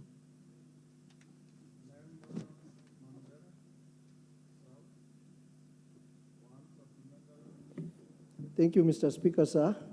And I thank the minister for the answer. Probably most of the answers that I would have wanted had been preempted in the previous question. I feel the same. Yeah. So, but I will say, first of all, we have dwelled so much on birth certificates, but a functioning actually has three very important three very important events. That is registration of births, registration of marriages, and also registration of deaths. And even if we go digital, Mr. Speaker, sir, even if we go digital, you know, registration alone is not enough because the Civil Registration Service has to provide the certificate as a proof of that registration. And that is why we are asking for physical facility and officers who would be in those centers. To put what I'm, particularly in my constituency, when I mentioned Elwak and I mentioned Kutulo, those are two sub-counties in one constituency, vastly, you know, spread apart. Mandera town, where the Civil Registration Center is, the only Civil Registration Center we have in Mandera County, is 220 kilometers from Elwak. And I'm sure the Cabinet Secretary knows the problems that are there traveling between Elwak and Mandera, especially with the menace from those bad guys from across the border. That road has been a very risky road, especially when you are traveling between Elwak and Mandera, and also between Kutulo and Elwak. So you travel 220 kilometers, and the only bus... Honorable member, you are now making a speech. Okay, the only bus that you use for transport between two is the bus that comes from Nairobi. That's what you wait for, so that you can hike it to Mandera. So my plea to the Cabinet Secretary is that a sub-county like Elwak and Kutulo, which are some of the oldest in that region, surely require civil registration centers very urgently because of the importance of those certificates that the Honorable Mother Wangari had mentioned earlier. You know, the NEMIS. If you want to travel with your child from Mandera now, you cannot take that child on the flight if they don't have a birth certificate. And this all is a challenge, and we require those documents in Mandera. I think the answers that have been given, the usual answers that we hear when government gives answers to, you know, lack of facilities, lack of officers, lack of funding. These are answers which... Honorable Harrow, you are debating. Okay, sir. I gave you an opportunity to ask a supplementary if you feel your question was not sufficiently answered. So what the Honorable Cabinet Secretary mentioned that some of the initiatives come from the MPs. And I have the benefit of having a copy of his written answer. And he had mentioned of partnership between the Member of Parliament and the national government offices on the ground. I would want to know what would that partnership look like? How does it manifest itself? Because we would really want to initiate those initiatives and see what that partnership can do to help our people on the ground. Thank you. Thank you, Honorable Member. Rindikiri, one question. Thank you, Mr. Speaker. I want to thank the PS for the confidence he has answered our questions, but I have a problem, Mr. Speaker, when it comes to the issuance of passports. There are some questions that I think that form need to be reviewed, particularly on the fathers, mothers, and even the children, some of who could be deceased. I don't see the relevance for that. Two, there is so many migrants who have come to this country purporting to be experts in various fields. They have been given permit to work in Kenya. Even some of them have no technical expertise, taking jobs for Kenyans who are even very qualified. What is this that the ministry is doing to ensure that we don't have hawkers coming here purporting to be expert in various fields? Thank you, Mr. Speaker. Julius Sunguli. 1 minute. Thank you, Mr. Speaker. I just want to ask the minister to confirm whether the answer he gave about birth certificates also applies to forms for registration of persons. Because as far as Kilgoris is concerned, there has been no registration, fresh registrations of persons for nearly 6 months now, and the reason being that there are no forms. What is the minister going to do to ensure that those forms are available?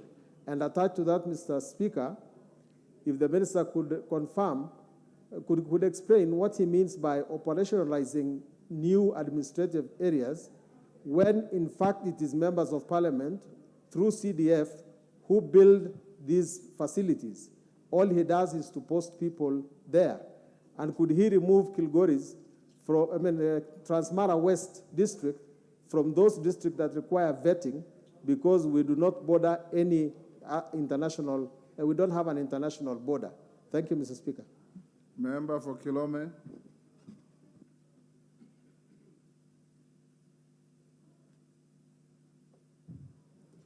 Thank you, Honorable Speaker, for the opportunity.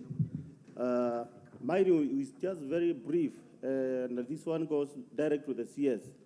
I had a serious meeting with the CS for the last, like around 60 days, and they promised me that this is Kilome constituency, CS. You promised me I will get a registrar in my constituency because I already have the office. So I would just want to make a follow-up on the same. Thank you, Honorable Speaker. Last on this, Johanna Ngeno. Thank you, Mr. Speaker. I also wish to congratulate the CS for the questions and answers he has made.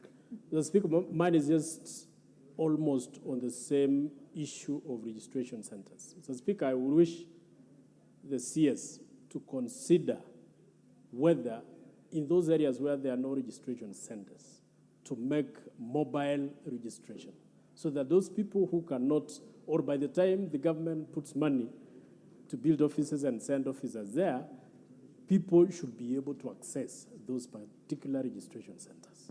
Speaker, and secondly, one at a time.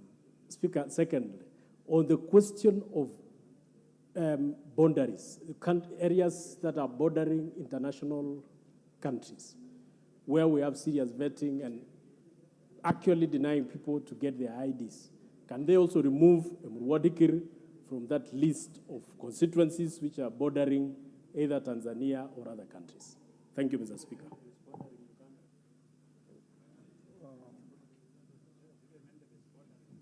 Can we stop here on this question, members? Yes. Minister, answer those supplementaries.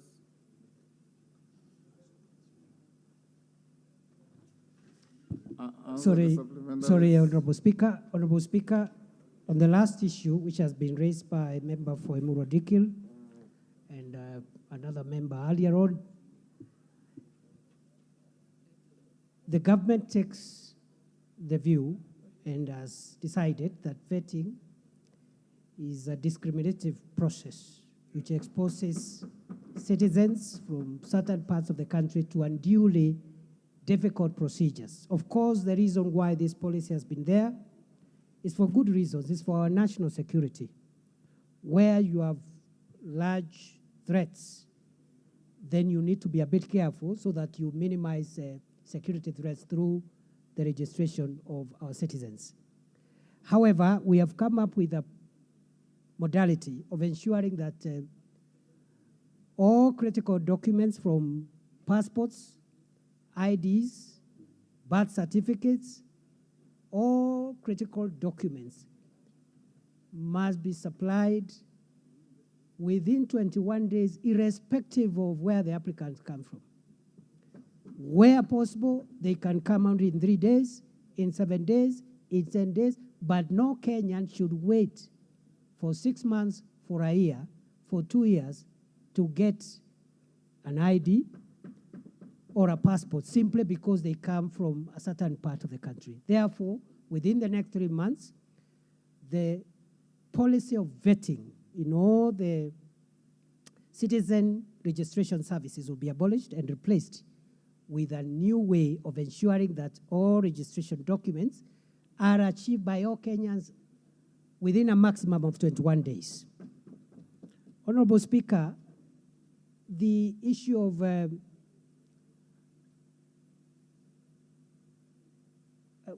vetting, actually. I was in Moyale, and I came across Kenyan youths who had been waiting for IDs for 3 years and 2 months.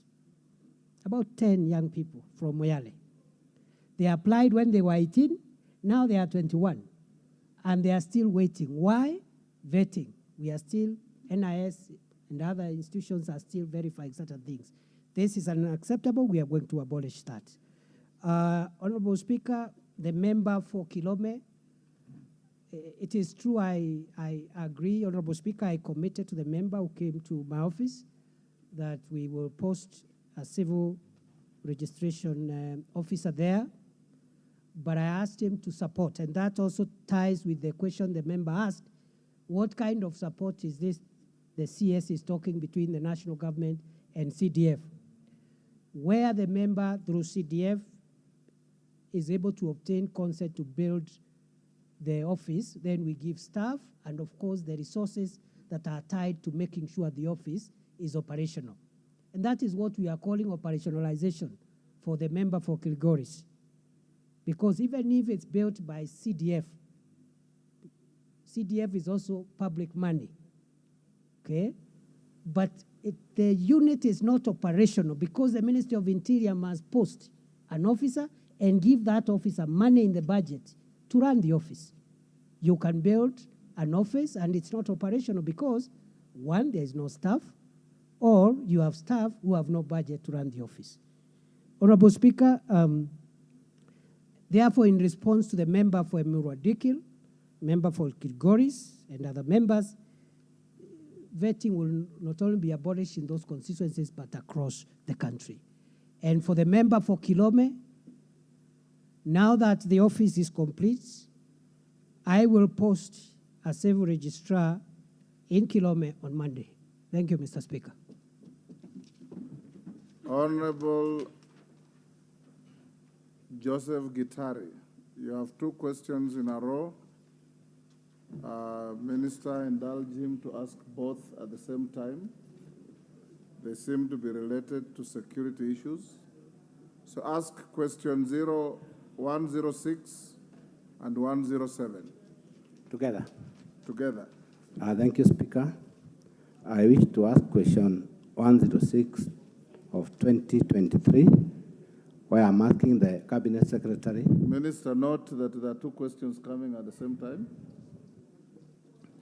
Number 1, clarify whether occurrence book numbers OB number 10-11-01-2022 at 18:05 hours and 07/9/05/2022 at 11:25 hours reported at Kagumo Police Station, and OB number 14/24/9/2022 and OB number 09/10/12/2021 reported at Kavonge Police Post in the name of one Laban Rukenya Munene related to the same person. Number 2, explain under what circumstances did the above mentioned person, with all the 4 entries in the occurrence book, has only been arrested once and failed to attend court for case number 3356/22, despite having a warrant of arrest in his name. Number 3, state the reason as to why the said person was released from Kagumo Police Station in September 2022, despite having serious pending cases against him. Mr. Speaker, I also want to ask question 107, 2023, whereby I'm asking the Cabinet Secretary to explain the measures the Ministry has instituted to address the emergence of criminal gangs and groups with terror rings affiliated to terror groups in the country, including actions being taken against those that are facilitating with links or sponsoring such groups. Number 2, describe the strategies the ministry has put in place to deal with the emergence of criminal gangs in major towns of Nakuru, Nairobi, Mombasa, and other towns, in particular criminal gangs known as Wechame militia group that is terrorizing residents in Kagumo town in Kirinyaga Central. Number 3, explain the security measure that the minister has put in place to address rampant insecurity incidences in Kerugoya town, especially along Meringaere Road and Kemore area. I submit.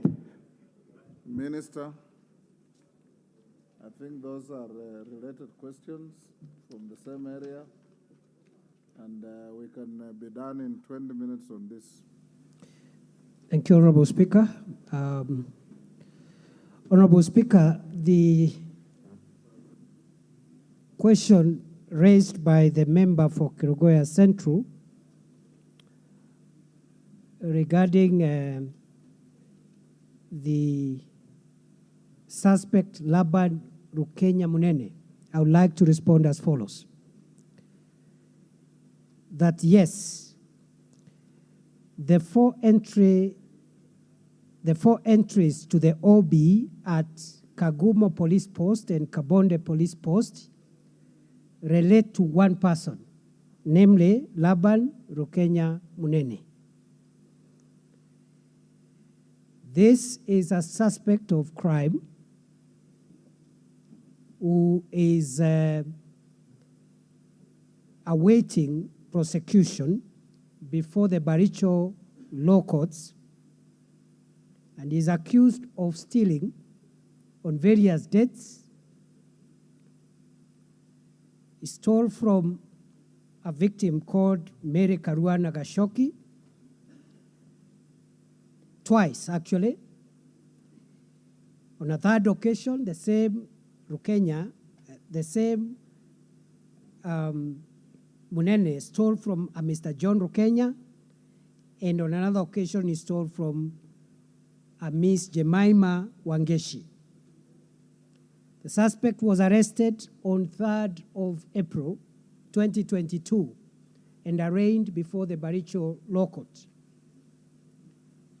under criminal case number 356 of 2022. However, the suspect was released by court on bail. The suspect subsequently jumped bail and is on the run. And the government and the prosecution and security agencies have no control over who the court gives bail or not.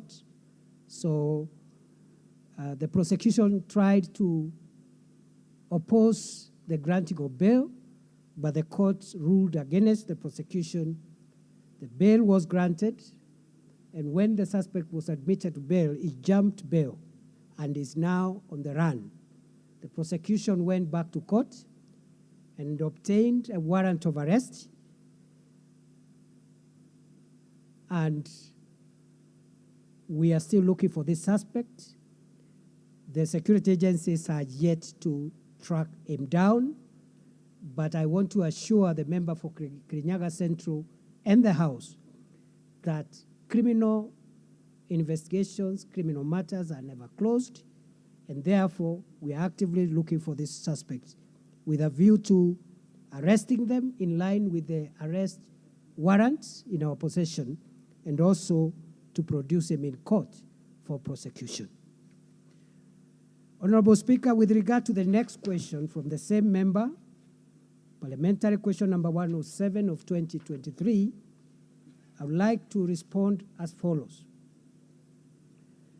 That sometimes at the middle of last year, there was an increasing incidents. There were increasing incidents of urban crime.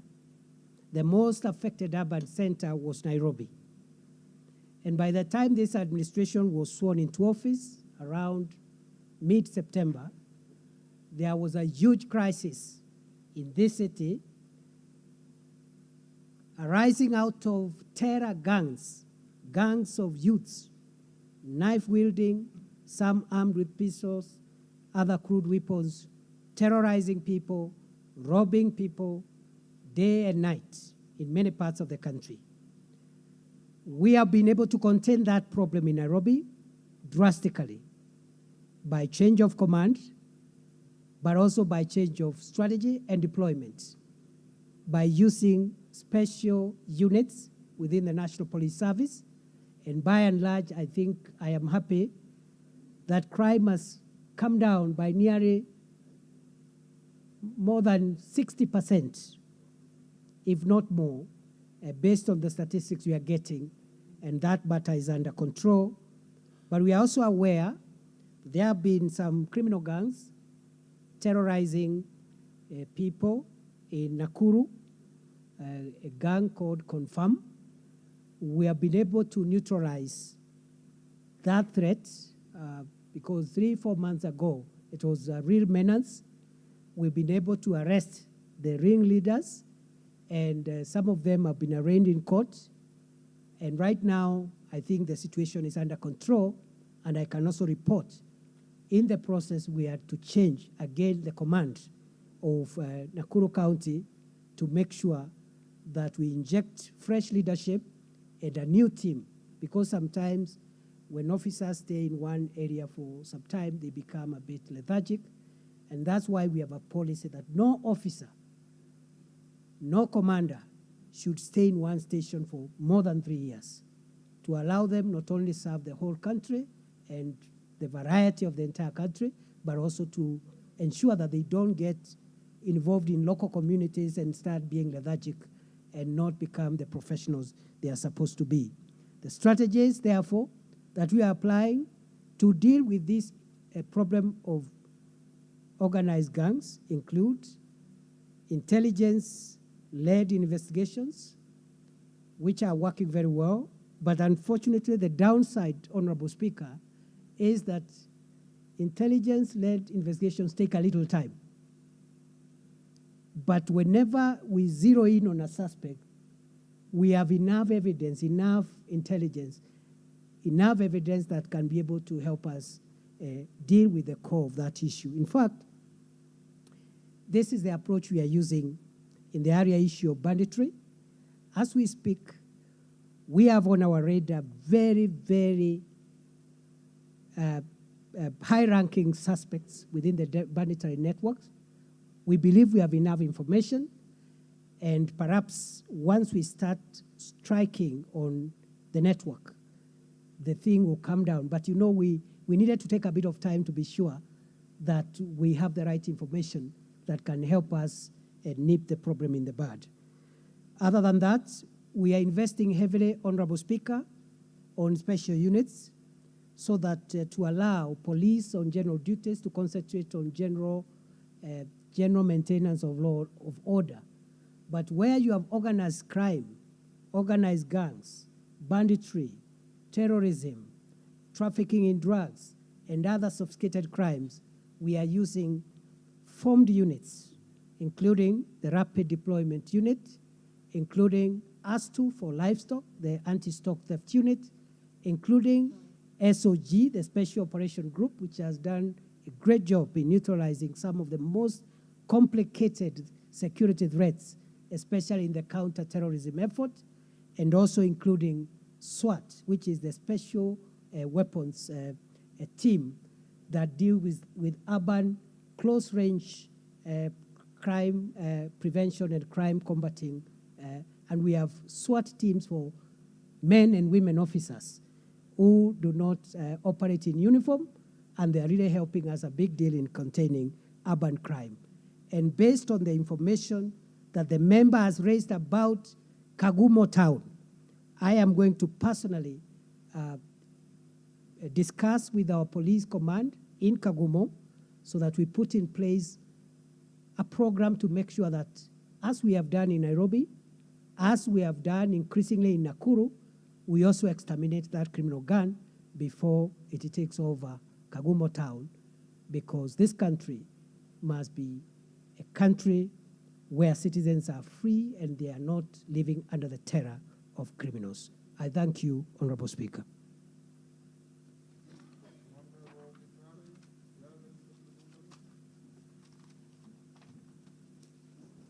Thank you, Mr. Speaker. Thank you, CS, for the elaborate answer for the two questions. Mr. Speaker, this question came a while back, and I want to confirm to the CS that after this issue came, when it was mentioned here in Parliament, the guy, Laban, has already been arrested, and Kangware people are happy.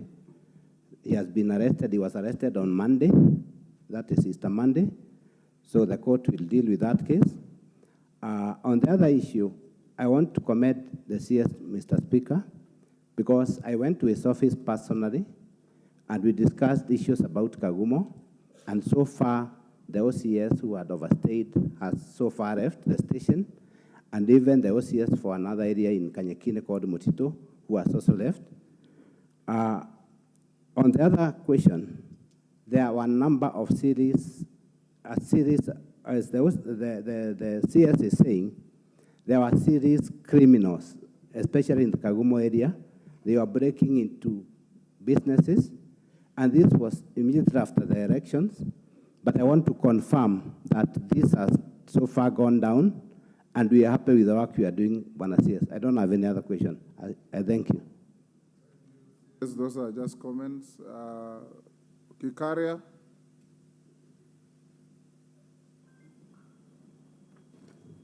Thank you, Honorable Speaker, and I want to thank Waziri for the information that he has given, and I want to confirm. It is true, the activities of the confirmed gang has been brought down by not even 60%, almost to 70%. Honorable Speaker, I can confirm we don't have even a single death in the last 1.5 months.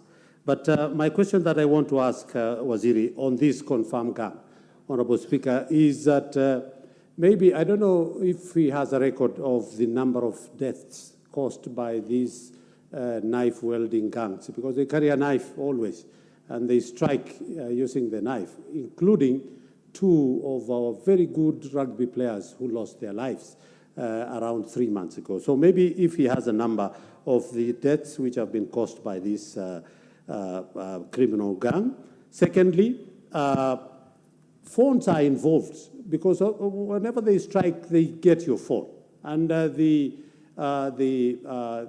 people who are attacked normally report to the police station for police to be able to follow up on these phones. And that would be a better way of following a phone that has been stolen, and you can be able to reach to the people who committed that crime. And maybe the reports which have been done, how many phones have been recovered in the process, so that they can be able to arrest the people. Even if you bought a phone, then you must have bought it from somebody, then you give that information. Lastly, Thank you. That's enough. Okay, give him the mic. One supplementary, Kikari. Yes, the very last one. Honorable Speaker, is about police officers. The station where this, because the operations of Confirm is normally on the southern part where we have a police station called Bondeni. And that police station, Honorable Speaker, is notorious about the police officers who collude with these criminal gangs to be able, I've heard they just change the command, but they leave the actual policemen who have become, so what action other than the command at the station? Because the police officer who has come now, the OCS, is doing a tremendous work. So what happens to the officers under him, who are the main culprits who are involved in collusion with this gang? And the very last one is, if I have information, No, I'll give the floor to Honorable Mawade. Honorable Kikari, you have had 3 bites. Thank you, Mr. Speaker. First, I want to thank the CS for having appeared here today so that we can be able to exchange with him or rather answer our questions. First of all, I want to ask the Bwana CS, are you aware that on Thursday, March the 30th, a 17-year-old high school student by the name Master Ezekiel Macau of Double Vision Secondary School was shot at Pipeline Estate, a resident of Pipeline Estate. On the same day, also, a 16-year-old boy by the name Master Stephen Mwau Muthusi was hit with a tear gas canister on the head, admitted at Kenyatta National Hospital, and succumbed to the injuries and taken to the city mortuary, burial permit number 0416790 at the city mortuary. And what are we doing about the officers that shot these two young individuals? Thank you, Mr. Speaker. Women Rep Isiolo.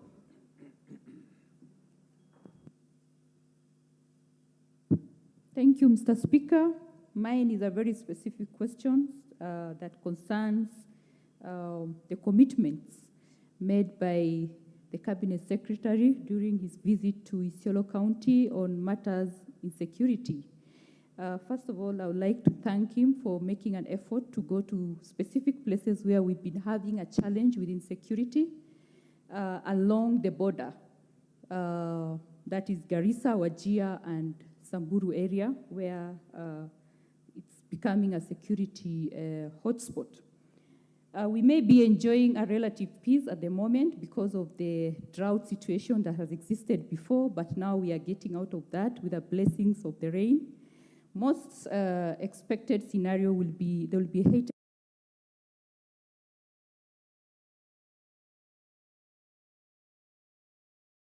We currently seeing could be deceiving. So my question, Cabinet Secretary, is to speak to the specific commitment you made in the area called Mlango, bordering Samburu County, an area called Yamicha, bordering Wajir County, and an area called Korbesa, bordering Garissa County, where we've had so many people killed and a lot of livestock taken. You promised you will put up a formed unit there. It could be a buffer zone where you ensure that such kind level of killings will not happen in the future. Where are we with that? Secondly, on the issue of KPR. One at a time, I gave you an KPR, Mr. Speaker, I'm finishing. On the issue of KPR, that could be very useful to our people. Where are we on that in the case of Isiolo? And for your criteria for operationalizing the sub-counties, the 80 sub-counties, could you also add the level of insecurity as one of the criteria to be considered to let counties be operationalized in that order? Thank you, Mr. Speaker. Thank you, Honourable Member. Kamket.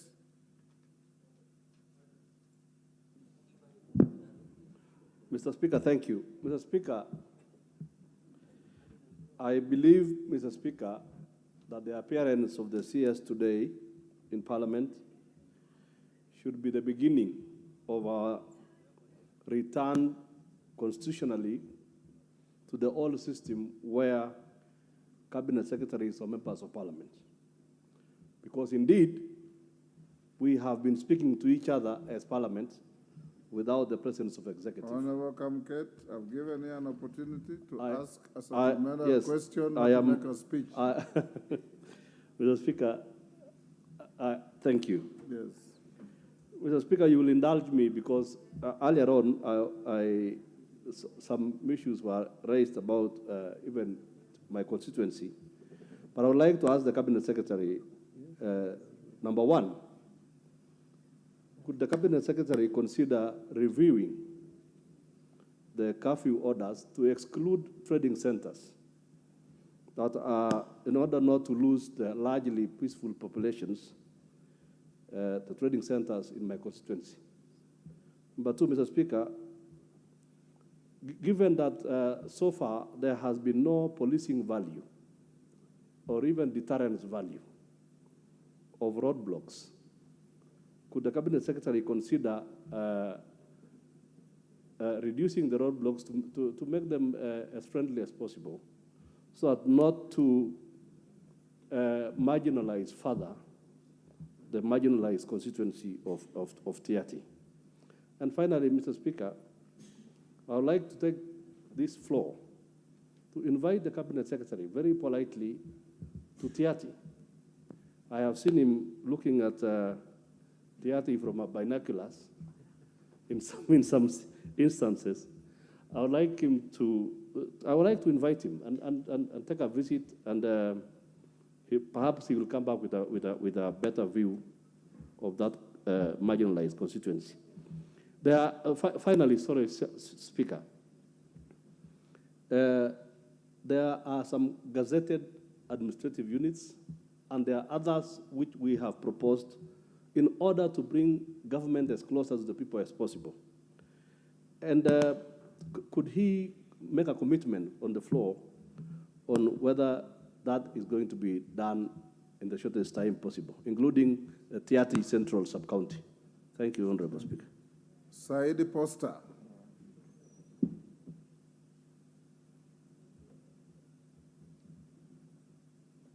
Give the mic to member for Galole. Thank you, Speaker. Speaker, Tana River leaders had a meeting with the CS about 2 months ago.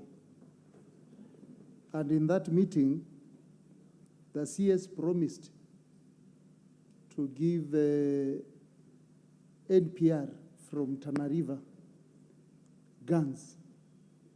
But we have not seen those guns up to now.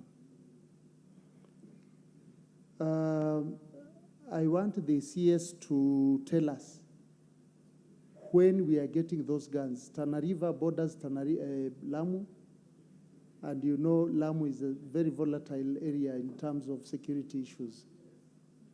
So when are we getting those guns for our NPR? Thank you. Thank you. Honorable Zamzam. Asante sana Bwana Spika. Mimi nina swali kwa waziri. Kwanza nikupongeze kuja leo bungeni kutusikiza. Na swali langu linaenda hivi. Ikiwa sisi kina mama tunazalia watoto wetu hospitalini, kisha tunapewa ile notification. Na kisha baada ya hapo kupata birth certificate ya mtoto inakuwa ni shida. Mimi nauliza kwa nini usitufanyie wepesi pale pale hospitali, iwe mtoto akizaliwa anamaliziwa pale pale anapata birth certificate hospitali. Na kisha nikiangalia upande wa Pwani tunapata shida sana kupata certificate, na sisi tumekuwa marginalized muda mrefu.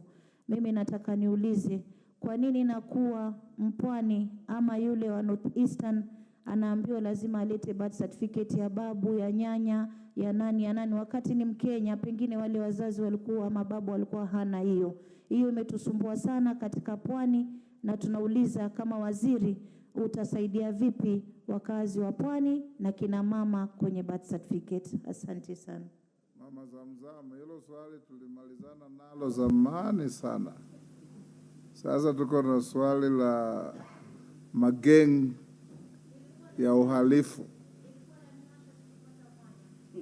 Mupe, ilikuwa inakuasha? Hilo swali limenuasha kwa sababu ndio utata ulioko ndani ya Pwani, kwa hiyo sikupata mwanya, nimepitilizia hapo. Asante Bwana Spika. Asante mami. Yes, Honorable. Yes. Ni Professor. Okay. Yes, ask your question, Mr. Asante, thank you very much, Mr. Speaker. My question is on the same. Igembe Central, we were promised NPRs. The guns were promised. So far, we've not got any. And the area also is marginalized. Insecurity cases are very high. Drug trafficking from the centers around Kiotene. This issue has been discussed. We requested that that place be moved into a police station. Nothing has been done. Also, this area where there is a lot of insecurity, where we requested for the GSU camp, we have not received the results or the report. Could the minister please respond on that and advise the way forward? Thank you, Mr. Speaker. Thank you, Honourable Member. Last question of the day, Edith Nyenze.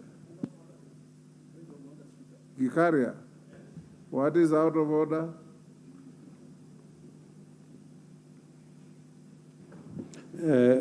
Thank you, Honourable Speaker. This comes out of what the immediate Speaker, Mheshimiwa, has just indicated. Honourable Speaker, it's about the implementation of Waziri coming here, the commitments which are done. I had intended to ask towards the end, but that is yours so that you can give us direction, Honourable Speaker, is that the Committee on Implementation is one that takes up these matters once a commitment has been done.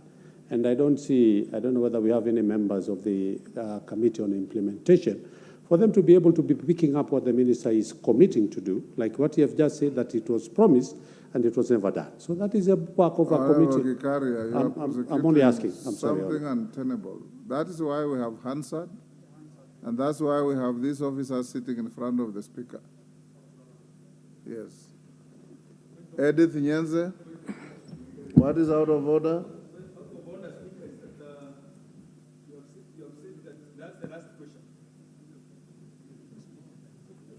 The chair cannot be out of order. Take your seat. Take your seat, Honourable Member. Edith Nyenze. Thank you, Mr. Speaker. Let me take this time to congratulate the CS for the good work he's doing, especially on answering the questions. My concern is on insecurity. Especially, the question is whether the police officers would actually arrest their own. And there was a case in my constituency in February whereby a businessman was attacked together with his family. They were attacked by 4 people who were in the police uniform and they were armed. And actually they were beaten and left for the dead. Then they were taken to the hospital. Then after that, 3 of them rightly could identify one of the thugs whom they said, or whom they identified as a police officer. And this case was reported to the right places. They were promised that the 4 thugs would be paraded so that they can identify the people, but this has not been done. It has actually been reported several times. I know there is a poor, but still no one is taking any action. So my question is, what should be done? And do really police officers are arrested by their own? Minister, indulge me to give 2 more. Lillian Kogo and the Honourable Member who was solicited by... I thank you so much, Honourable Speaker, and I appreciate the Honourable CS and his team for coming to the floor of the House. Mine concerns administrative units in Rangwe constituency. Papa, as it were, there are very, very big administrative units that I want to bring to the attention of the Honourable CS. We have big locations that need to be subdivided. What needs to be done has been done from our part. Game East has 1 chief and an assistant chief since independence. Kotieno has a chief and an assistant chief since independence. There has been proposals for Nyachar, Rangwe Town, West Kotieno and East Kotieno. Central has a proposal to have Kabor. Game Sorika Chiena has a proposal also to have 2 sub-locations. Komolo, Honorable CS, has a proposal to have Komolo divided into 2 sub-locations. And West Game, we need Upper Kanyanjua and Lower Kanyanjua. Kindly, Honorable CS, I ask this question. When are we going to have these units put in operation so that the people of Rangwe constituency can enjoy close services of administrative units as other places? We also need more locations in East Kochia and also in Gongo area. I thank you, Honorable Speaker. Moses Kirima, finally. Thank you, Mr. Speaker, sir. My humble question. 1 minute. Who is the member standing and raising the hand? Because of the light, I can't see you clearly. Okay, after Kirima, I'll give you the last shot. First, I thank the CS for the way he has answered the questions candidly, and we are really satisfied that CSS was supposed to be coming to Parliament to answer questions. We have been having raw answers before. Then, Mr. Speaker, sir, my humble question is to the CS, to the extent that in my constituency and the surrounding constituencies in Meru County, we have been hit hard by hand and drugs menace. And at the same time, illicit blue. And that one is so much rampant around the Mount Kenya region. What is the CS doing to make sure that we stamp out these hand and drugs? Because almost in every market, you find a group of youths sitting down, and there are suppliers who comes in pikis, and these hand and drugs are not manufactured in Meru. They come all the way from Nairobi and some other areas. How do we do, or what is the ministry doing to make sure that we stop this transportation for them to be reaching the young men in our areas? They are becoming zombies. Thank you, sir. Thank you, Mr. Speaker. Honorable Minister, I have two requests which I have acceded to. Honorable Oyula from Butla, ask one question in 1 minute. Then I'll close with the Honorable Dr. Mwiti. And Honorable Mwiti, you don't have to stand to be given the opportunity. Just sit. We must bring this to an end. Oyula, then Mwiti, then closure. Thank you, Honorable Speaker. Then Mama Kwale. Yes. Go on, Oyula, one question. Yeah, thank you, Honorable Speaker. I want to ask one question regarding insecurity emerging in Butula constituency. This is come about by the so-called gold diggers. We have an area in the constituency which has been invaded by gold diggers, and they come from all over the country. During the day, they are busy in their gold digging. In the evenings, at night, they attack the residents. And this is now becoming very serious. Can something be done to investigate this case and even stop that exercise of gold digging? Because if left now, it will go beyond control. Thank you. Thank you. Mwiti, Dr. Mwiti. Thank you, Mr. Speaker. First, let me take this opportunity to thank the CS for having sorted out the issue of the DCC in Aboget and Egoji, and also to thank the CS for having managed to secure the security between Tharaka and the South Imend where criminals are invaded. However, I would like the CS to tell us when he is providing the vehicle for the OSPD and Kobo, who is serving 250,000 and the 3 sub-counties. We are desperately in need of transport and also to manage the security. Thank you, Speaker. Mama Kwale. Huyo ndio wa mwisho kabisa. Mimi ndio wa mwisho. Huyo ndio wa mwisho kabisa. Basi nishukuru Mheshimiwa Spika. Nimshukuru Mheshimiwa Spika kwa kuweza kunipatia nafasi hii. Nimuulize Waziri wa Usalama wa Ndani. Kwanza pia nimpatie kongole kwa kuweza kuchaguliwa kama Waziri wa Usalama wa Ndani. Pili pia nimshukuru kwa kuweza kuitwa mbele ya bunge hili na kuweza kutii amri. Mheshimiwa Spika, mimi nimetoka kaunti ya Kwale. Mimi ndio mama Kwale. Namuuliza Mheshimiwa Waziri, pale Kwale mimi nina shida ambayo imeibuka. Shida ya vijana wanajiita vijana wa vipanga. Vijana wadogo sana, vijana wa miaka 13 mpaka miaka 17, 16 hapo. Vijana wanauana wenyewe kwa wenyewe. Vijana wanatumia madawa ya kulevya ambayo yana msisimko fulani ndani ya mwili, inamtuma kijana kwenda kumuua mwenzake. Wanaweza kuwa wamekaa mahali pamoja wakinywa kahawa na wakageukiana wakakatana mapanga. Nina idadi ya vijana ambao wameuana kutoka mtaa mmoja hadi mwingine. Mheshimiwa Spika, kuna sehemu inaitwa mahali nilizaliwa, Ngombeni Ward. Ina vijiji takriban vijiji 27. Lakini kijana hawezi kutoka kwa kijiji kimoja kwenda kwa kijiji kingine, aidha kwa kutembea au kijana wa bodaboda kutoka kijiji kimoja kwenda kijiji kingine, kwa hofu ya mauaji ya wenyewe kwa wenyewe.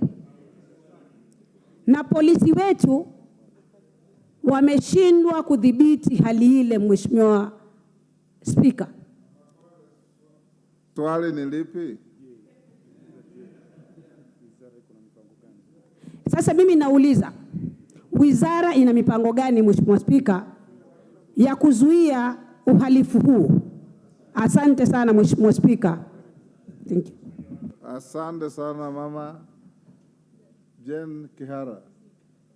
You have twisted the chair into giving you the last chance. If it's about Nakuru criminal gangs, Gikaria has very efficiently asked questions. Yes. Yes, I know. Thank you very much, Mr. Speaker.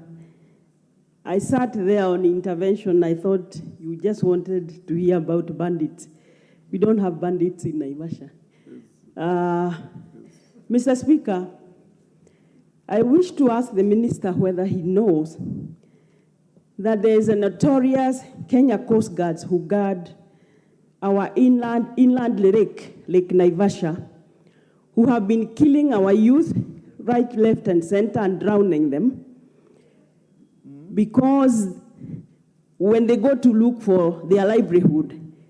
Mr. Speaker, I want to ask the minister whether he can consider withdrawing the Kenya Coast Guards from Lake Naivasha and leave it to the fisheries department to guard their fish.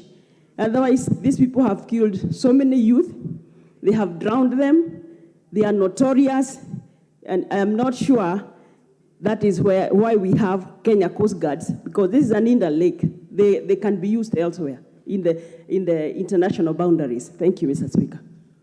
Minister, those are many, but they are short questions. You can give snippets. Thank you, Honorable Speaker, and thank you, members, for the interest and for raising all these matters about your constituencies. Honorable Speaker, the information that was supplied by the member for Kirinyaga Central was about the arrest on Monday. I think our response was filed, I think, 2 days earlier. It was filed yesterday. It was prepared on Monday. That's why that had not been captured. You should bask in the compliment and move And on. therefore, I wanted to thank the Honorable Kitari for that information. The member for Nakuru West asked about statistics. We can provide them, but not right now. Perhaps that's something he can follow up in the office or even through the parliamentary channels. But I also want to confirm to the same member that about 3 weeks ago, we arrested one of the top suspects of this gang. And in his possession were found nearly 600 phones. The excuse he gave is that this is a dealer in second-hand phones. He could not provide the evidence. We have charged him. But right now, all those phones are with the DCI. the Crime Research Intelligence Bureau is analyzing those phones. If they can help us, perhaps net a few more individuals.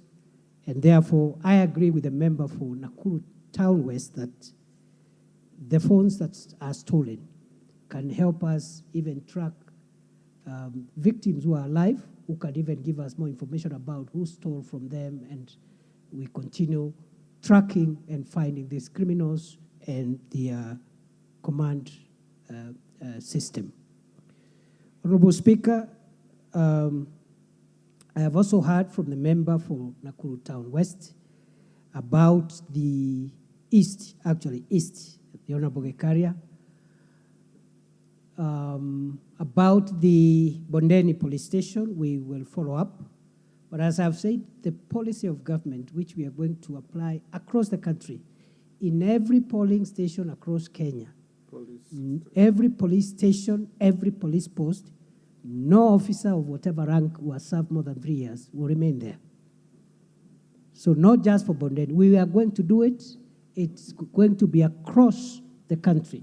If you have served in a station, in a police post for 3 years, it is time to go. Honorable Speaker, with regard to the question raised by the member for Embakasi South, with regard to the 2 deaths, I will need to establish where the investigations are on those 2 matters. But as I said earlier, if these deaths are related to the protests, it will be unlikely that police officers have been used to engage with live ammunition, because the policy of this administration is that they can use other methods of crowd control but not live bullets. So we will have to find out where investigations are on this matter and perhaps reports. And the member is free to visit us in our office. My colleagues are here, the PSs and other senior officers will support you to find justice for your constituents and make sure that those matters are taken up to conclusion. We have nothing to hide. And we have told our police officers that any officer who uses their firearms to enforce law and order and to defend themselves from being hurt by criminals, dangerous criminals, in the manner in which the Constitution and the law allows, we will defend those officers everywhere and openly. Because also, we don't want our officers to be fodder for criminals. The same pain I feel when a citizen is killed by a police officer is the same pain I feel when a police officer wearing the uniform of our country is brought down by a criminal. So we will defend any officer who prevents a criminal from killing them or killing innocent people. But at the same time, we have told our police officers, all of them, all the ranks, any police officer who misuses firearms outside the law to kill, that officer will be on their own. In fact, government will be the one pursuing justice on behalf of those victims. So that is the policy position on the use of lethal force, especially by police officers. Honorable Speaker, there was also the issue raised by the member for Isiolo. I've been to Isiolo 3-4 times, and as I said, Honorable Speaker, we are trying our best to make sure that we address security challenges on the ground where they happen. The country is big. We've only been in office for 5 months. I want to assure you, Honorable Speaker, that after a year, I don't think there will be any part of the country, any constituency where the minister and my colleagues in the senior leadership of the ministry will not have come to assist you as leaders and your people to tackle your problems about security. We are on the way. It's only that we cannot be everywhere, and we have only been in office for a very short period of time. In response, therefore, to the question raised by the member for Isiolo county, the Honorable Mumina. We are ready to establish the formed units for Mlango and Yamicha as promised. I have been ready for the last 2 weeks. I contacted some of the leadership, and I was advised because of Ramadan, we do deployment immediately after Eid al-Fitr. So I want to promise concretely that within a month, we'll have formed units in Yamicha and Mlango to make sure that we don't have the incidents we've had there. I also want to commit that also we'll establish the Corpesa police post also within the same period of 1 month. Honorable Speaker, there was also, of course, the issue of NPRs. We've had challenges with, because the deployments that we need to do now were not in last year's budget. So we had to stagger the deployments a little bit to allow us factor in budgetary provisions. And therefore, where you have delays in some of the places that have been raised, it is because of budgetary constraints. But every commitment that has been made will be met. We did not make any commitment just for the sake of it. And therefore, I will again expedite and prioritize the commitment for Isiolo. I know, Honorable Speaker, I can mention also there is a request from Marsabit, which was raised by Honorable Didaraso about that area around Marsabit town. Again, in the next 2 to 3 weeks, we will have deployed because of the unique circumstances that the Honorable Member and the leaders from Marsabit raised.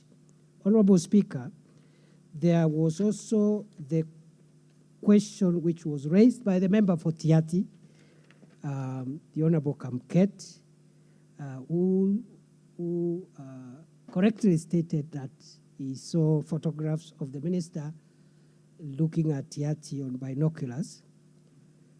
Although he has no evidence, Mr. Speaker, that the minister was looking at Tiati, because he was not there. He just saw a picture and binoculars. But I assumed maybe I was looking at Tiati because, I think he is correct to assume so, because I am yet to visit Tiati. I'll be in Tiati on Tuesday at Chemolingot, and I will visit and stay around for a while. I'll also be visiting Elgeyo Marakwet, Lamu, and Busia, and also I'll also be visiting Tana River and Baringo. It's going to be quite a heavy schedule. By the time we meet here next time, some of these problems will not be there. The Honorable Speaker, therefore, with regard to administrative units, we will prioritize again, as asked by the member for Isiolo and the member for Tiati and a few other members. Insecurity is going to carry some weight in determining which of the pending sub-counties and administrative units should take first preference, even as we roll out to make sure we operationalize all the gazetted administrative units in the next 3 years. So that will be a big factor. That also answers the question raised by the Honorable Member for Rangwe. And we will factor in also regional balance, as I said, so that the first batch will have every region of Kenya represented, the second batch the same, the third batch, and so forth and so on. A very fair criteria which will be available for public information. Honorable Speaker, there was a question also raised by the member for Imenti Central, the Honorable Kirima, on drugs. And this is a problem in many parts of our country. Big problem in the larger central Kenya. Government has put in place a stakeholder roadmap generation program to make sure that we get lasting solutions, starting with Nyeri this Friday for about 4 or 5 counties. From there, we'll go to Nakuru, again, 4 or 5 counties involving the South Rift, including Bomet, Kericho, Narok, and Nakuru. After that, we'll go to the coast, where this problem also is there. After that, we'll come to eastern part of Mount Kenya, Meru, Embu, Tharaka Nithi, and we'll go on, including we need to have a conference in Wajir because there's evidence and intelligence about the transportation of hard drugs and narcotics from neighboring countries through Moyale into Marsabit and sometimes through Wajir and then converging somewhere in Isiolo. And therefore, that area also there's a problem of drugs and psychotropic substances. We are going to roll out a program nationwide, and it is going to be more vicious than even the fight against bandits, because the danger to our country's future and the generations to come that these drugs and substances are causing will live with us for a very long time. So we are going to be vicious and make sure we tackle this problem. Honorable Speaker, the other question was raised by, again, Member for Tiati on roadblocks and exclusion of certain market centers. Honorable Speaker, I would like to inform the House that I will be reviewing the orders on Friday. And therefore, I encourage the member for Tiati to submit his request to the office by close of business tomorrow, because by midnight on Friday, I'll be reviewing some of those orders to adjust depending on the experience we have had and the feedback we are getting, and will accommodate any legitimate request that helps us not to stifle the economy, but at the same time we don't expose the country to security threats. Honorable Speaker, the member for Galole raised issues about Tana River. It is true, Honorable Speaker, the Cabinet Secretary for Interior made commitments about NPRs in Tana River, but I've told you why up to now we have not deployed because of budgetary constraints. But when I visit Tana River within the next 2 weeks, we'll find a way of perhaps giving you a small number, even as we wait for the June budget to be able to give you a full deployment. Honorable Speaker, that's okay, Honorable Speaker. 2 minutes for you. The other one left is from the Honorable Edith Nyenze. She asked whether a police officer can be arrested, and the answer is yes. Where there is evidence, we disarm them and arrest them, and we do that all the time. And therefore, I invite the honorable member to give us a formal complaint or a request on what needs to be done. Honorable Speaker, there were questions raised about vehicles. Member for Imenti South raised an issue about Nkobo OCPD, and I think, again, that's a genuine request among so many others we are having. We'll be able to procure, through leasing, another 200 or so vehicles, which we are going to distribute fairly across the country, and Kobo OCPD will be part of that benefit. And essentially, every OCPD should be able to have a vehicle, and also other police stations on a need basis. Other than that, Honorable Speaker, Touch on the Coast Guards on Lake Naivasha for on the 30 Coast 30 Guard, seconds. Honorable Speaker, on the Coast Guard, we have had a command problem, because the Coast Guard is not part of the Navy. Coast Guard is a police function. Their work is to enforce the law within Kenya's territorial waters, which means 12 nautical miles off the baseline of the Indian Ocean, and all inland waters, including Lake Naivasha, Lake Rudolph, Lake Turkana, Lake Victoria. But we have had a command issue there because the leadership has been with the military, and because of the disciplinary discrepancies, the head of Coast Guard has not been directly responsible to under the command of the Inspector General.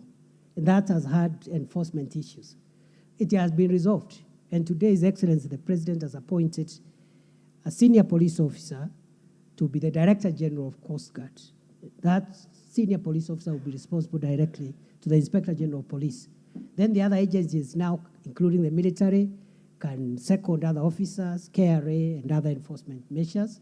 That has been resolved, and that's why perhaps for Naivasha, we have not been able to enforce because of those command issues. Today, in line with the Section 17 of the Coast Guard Act, that command issue has been resolved. Finally, the issue of the GSU camp in Mutembei Central, I think that I can also make that commitment within the 1 month commitments that I have made, because I know we have resolved the issues that were outstanding. Other than that, Honorable Speaker. The small boys killing each other in Kwale, have you touched on that? Yes, I would like, I do not have that information, and I thank the Honorable Member for bringing it to my attention. I request, as we've done in so many other cases, including the cases I've spoken about Isiolo, the cases I've spoken about Marsabit and other parts of our country.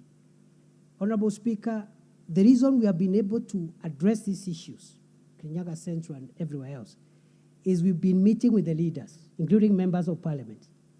And I am done with almost 3/4 of all the counties. There is a small number remaining. I commit to be meeting with the leaders from those counties in the next few weeks.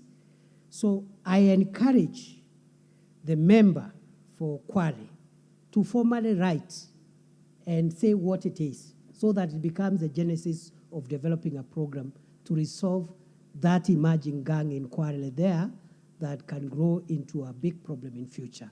Other than that, Honorable Speaker, I want to thank you for your courtesy. It has been, I've been outside Parliament for five months now or more, 6 months, so I'm in the cold. So it's quite warm to be back among old and new colleagues. And I must thank you for your hospitality and kindness. And I want to apologize if I've not been as available as I ought to be.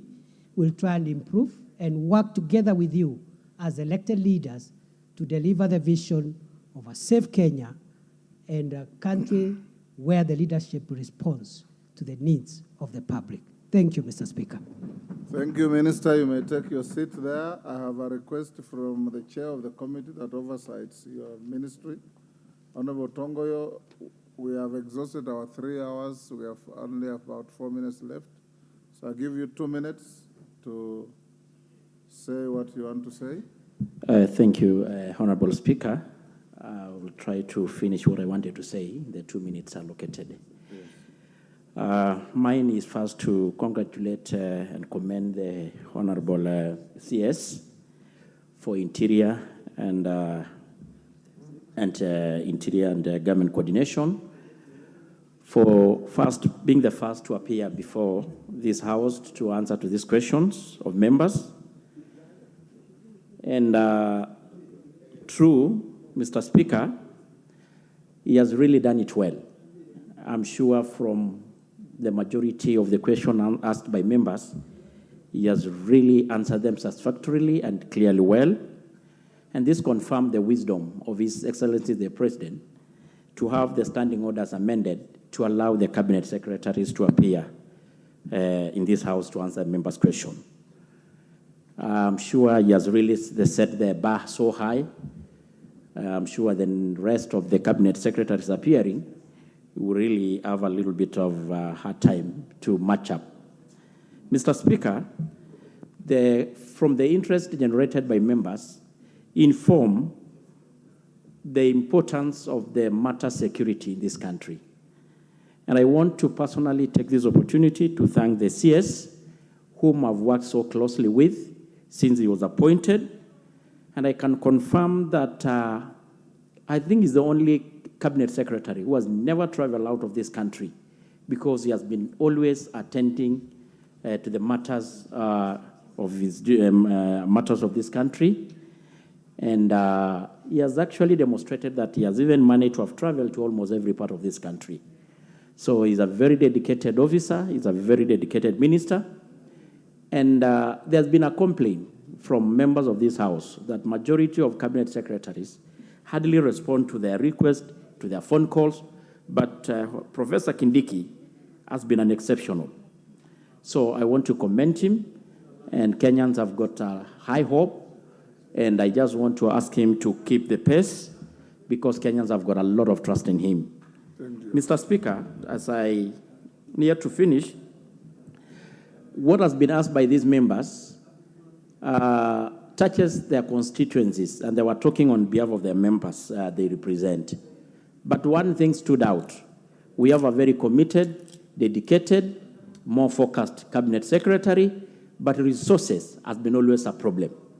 I want to challenge these members to help the ministry and the CS in particular to help him able to accomplish matters related to securities in this country by helping wherever you can, either legislative, either resources allocation, more so, even using our NGCDF to put up police stations, administrative units, because that will help the ministry with the little resources they have to cater for the most urgent ones.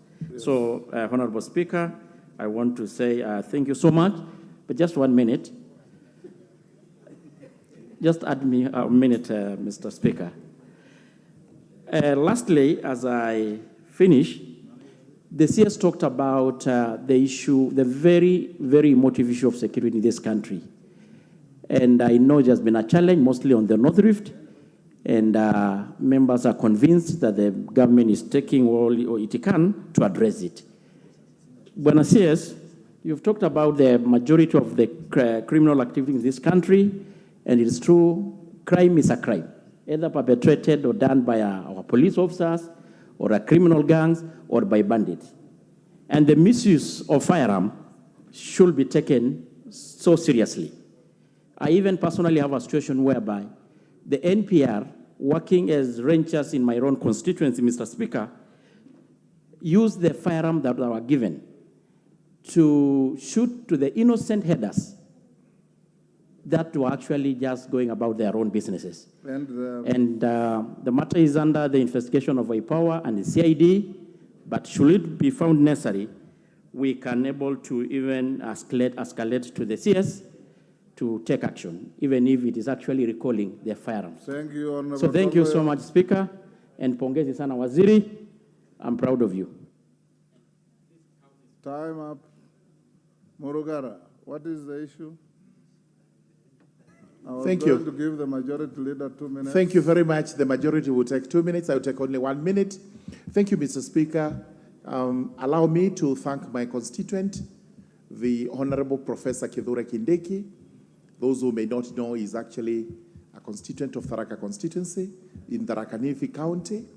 And congratulate him because he's done a very, very, very good job, a perfect job in terms of answering the questions from the members. And this is exactly what we've been asking for. Now it does look like this is what we are getting. So we are happy, even to the members, for having amended the standing orders, because with this now, I think we are closely interacting with the government the way a legislature is supposed to interact with the government. Very well done, Professor. Thank you very much. Owen Bayer, on behalf of the majority leadership. Thank you very much, Honorable Speaker. Honorable Speaker, first I want to thank you for midwifing this process, that this process came through your hands, and now we are here oversighting government and introducing new levels of accountability. Honorable Speaker, what I would like to commend is that from the majority side, both the majority and minority have a responsibility to oversight government. And I think this was a pure and good display of the same. And I want to say, but also to thank you, Honorable Speaker, for sitting there for 3 hours to midwife this process and ensure that, I think we need to give a thump to the Speaker. Mr. Speaker, you've done tremendously well. And I also want to thank the Cabinet Secretary for a good job. But note that when we come here, we are members of Parliament oversighting government. And I think this is the President's dream, to ensure that we hold Cabinet Secretaries to account. And also to tell the other Cabinet Secretaries to come prepared next time so that they can handle Professor Kindiki has set the bar very high, and the others that will come will need to take it to another level. And I also to thank all the other members. Today the quorum was very good, Mr. Speaker, very good. I think this is very good Parliament, and Parliament is moving a notch higher every day. I thank you. Asante sana. Honorable members, that brings to a closure of our question time, an innovation under our 2010 Constitution and amended standing orders. To the Minister, Professor Kindiki, you have come well. You have set the bar reasonably high for your colleagues to follow. You can see, Minister, that the docket you hold is actually the nerve center of the peace and security of the country.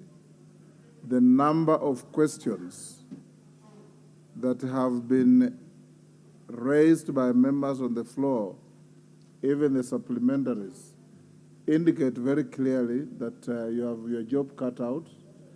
You have to move the length and breadth of the country to ensure that there's adequate policing, proper policing, police adherence to the law, non-violation of any people's rights, but above all, to capacitate the police to do their job in terms of equipment, in terms of mobility, and to remain accountable to the people's representatives that sit in this house. You've done very well. I congratulate you, being the maiden appearance by any cabinet minister. And I hope your colleagues who are watching to see how well you perform, so that when they come, we expect nothing less from them. Thank you very much, and you are released to go back to your office. Next order.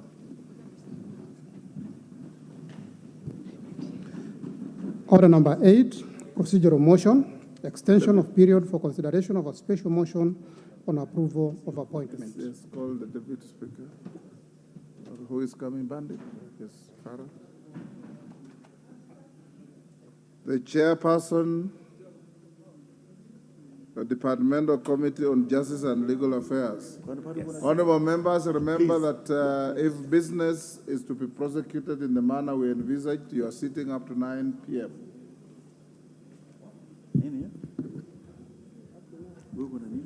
It's a procedural motion. Thank you.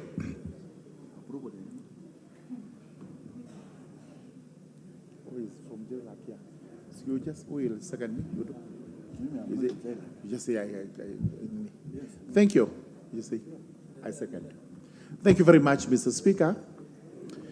Mr. Speaker, I beg to move that pursuant to the provisions of Section 13 of the Public Appointments Parliamentary Approval Act 2011, relating to the extension of period of consideration of nominees for appointment to a public office, this House resolves to extend the period for consideration of a special motion relating to the approval of a nominee submitted by His Excellency the President for appointment as the chairperson of the Ethics and Anti-Corruption Commission by a period of 14 days from 12 April 2023, which is today. Mr. Speaker, allow me to explain the reasons for this procedural motion. And the reasons are that on Wednesday, the 5th of April 2023, the Committee on Justice and Legal Affairs vetted a nominee to the position of the chairperson, Ethics and Anti-Corruption, by the name Bishop David Oginde. Unfortunately, Easter holiday set in, and the committee was not able to retreat to do a report. Yesterday, there would have been a meeting, but again, there was a parliamentary group meeting on the part of the Kenya Kwanza coalition. Thus, the committee has not been able to do the report and requires 14 days, maximum 14 days. It may do it within a shorter period of time, which will be the better. But a maximum of 14 days for us to do the report and table it to this House. The report must be informative. It must be to the required standards. It must be in consonance with the work done and delivered by the Justice and Legal Affairs Justice and Legal Affairs Committee. So therefore, I appeal to this House to actually agree to the extension of time for a period of 14 days so that we are able to produce the report and bring it to the House.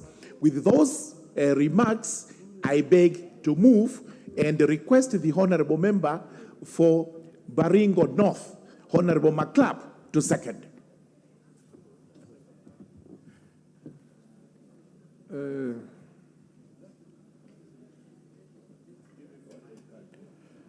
Mr. Speaker, I rise to second the motion.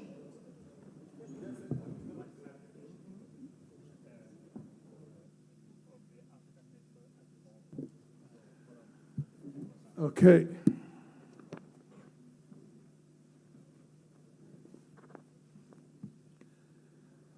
Honorable members,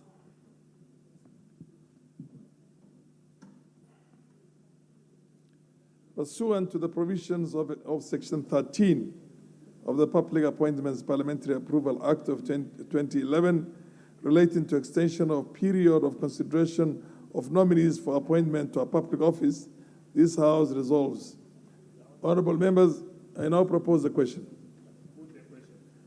Order. I now propose the question that pursuant to the provisions of Section 13 of the Public Appointments Parliamentary Approval Act of 2011 relating to extension of period of consideration of nominees for appointment to a public office, this House resolves to extend the period for consideration of a special motion relating to the approval of a nominee submitted by His Excellency the President for appointment as the chairperson of the Ethics and Anti-Corruption Commission by a period of 14 days from 12th April 2022.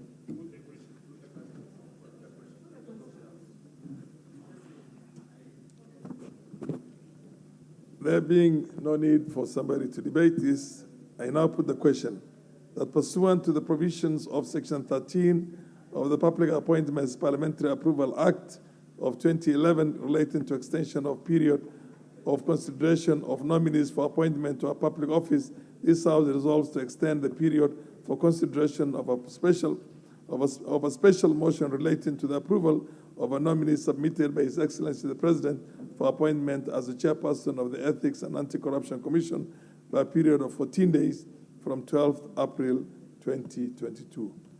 As many of the opinion say aye. Aye. As many of the contrary opinion say nay.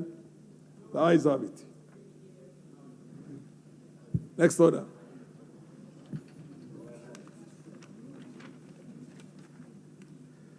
Order number 9, the Political Parties Amendment Bill, National Assembly Bill number 35 of 2022, first reading. A bill for an act of parliament to amend the Political Parties Act 2011.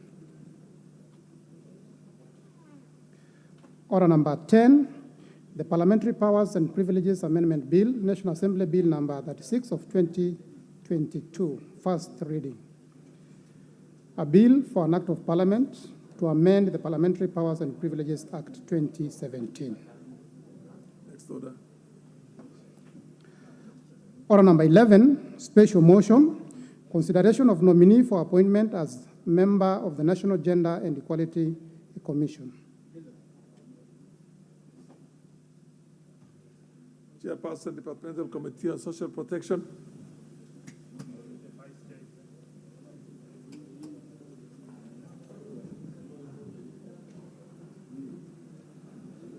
Thank you, Mr. Speaker.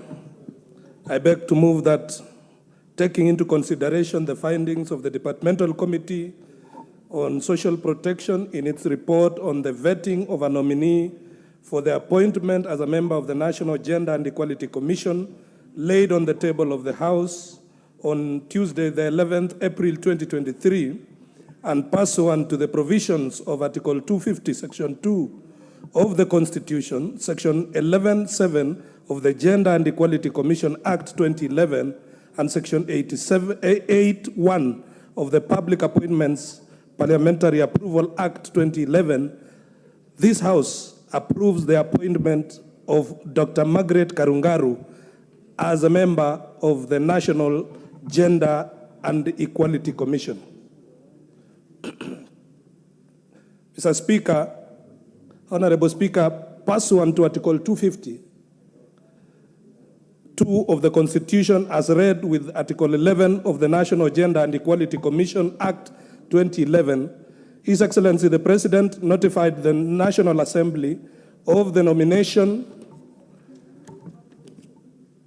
of Margaret Karungaru as member of the National Gender and Equality Commission.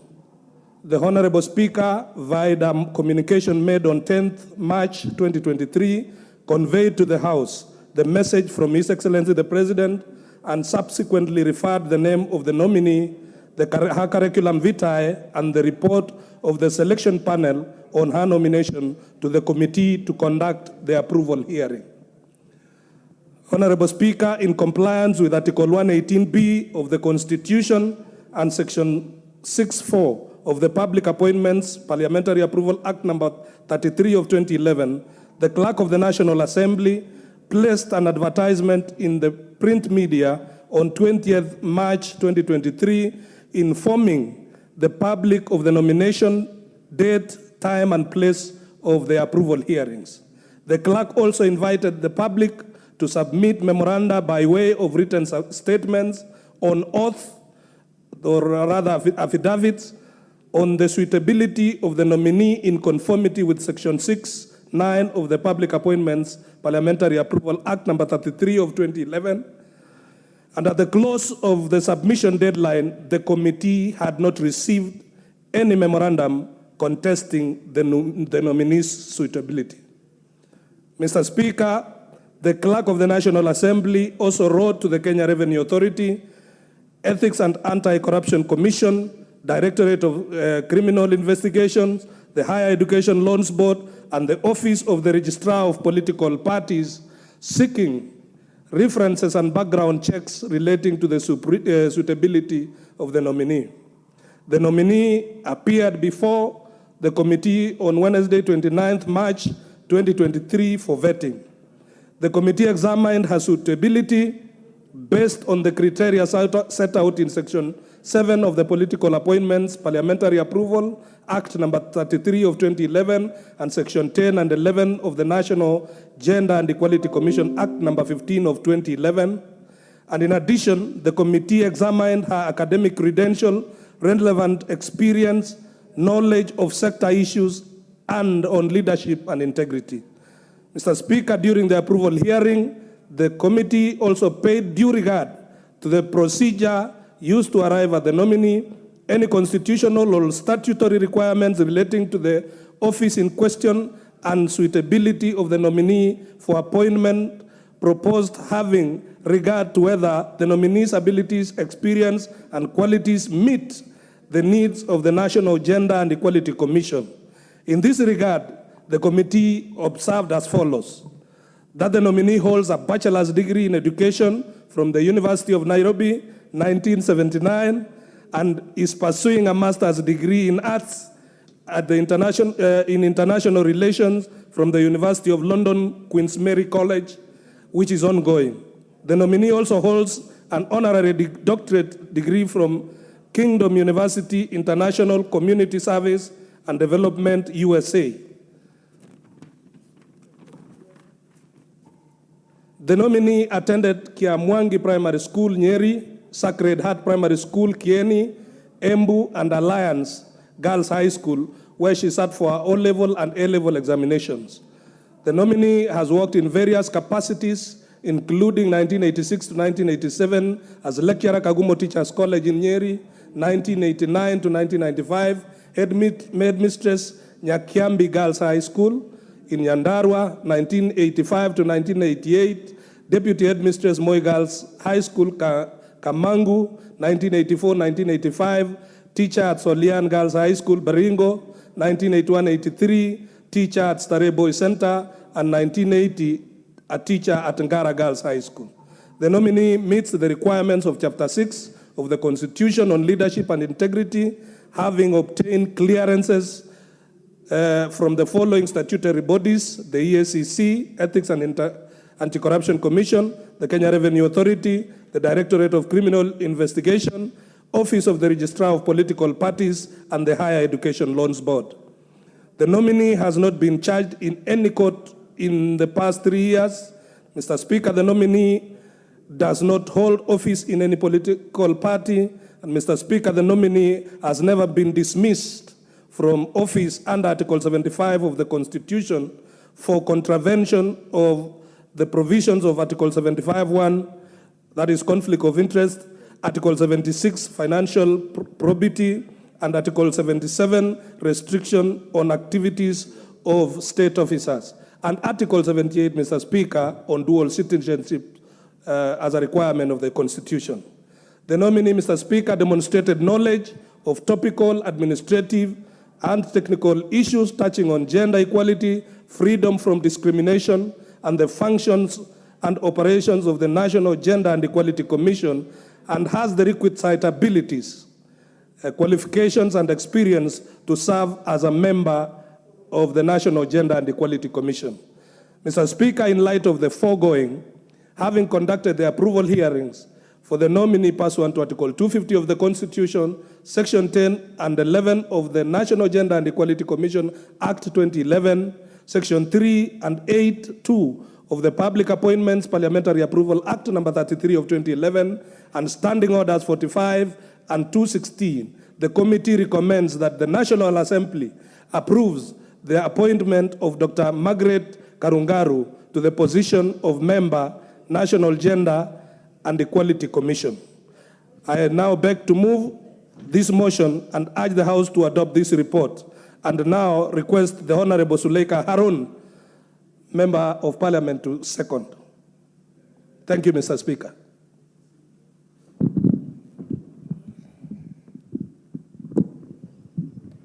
Thank you, Mr. Speaker.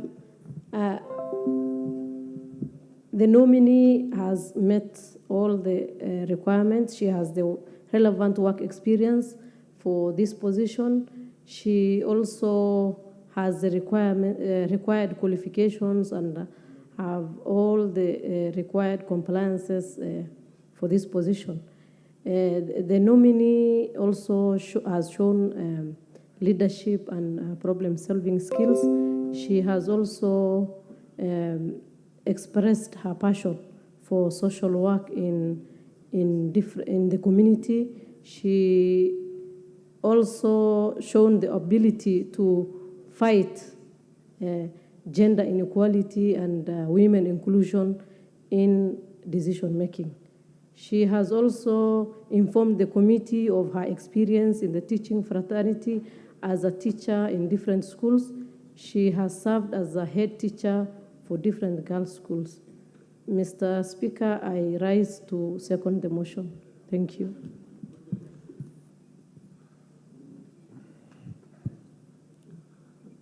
Honorable members, I now propose a question that taken into consideration the findings of the Departmental Committee on Social Protection in its report on the vetting of a nominee for the appointment as a member of the National Gender and Equality Commission, laid on the table of the House on Tuesday, the 11th April 2023, and pursuant to the provisions of Article 250, sub-Article 2 of the Constitution, Section 7 of the National Gender Equality Commission Act of 2011, and Section 8, subsection 1 of the Public Appointments Parliamentary Approval Act of 2011, this House approves the appointment of Dr. Margaret Karungaru as a member of the National Gender and Equality Commission.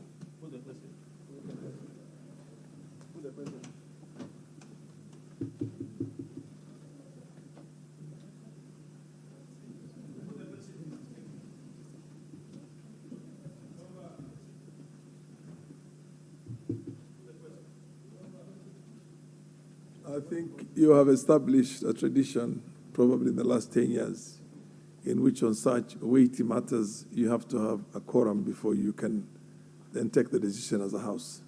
I'm informed of this by none other than the people who hold the institutional memory of the House.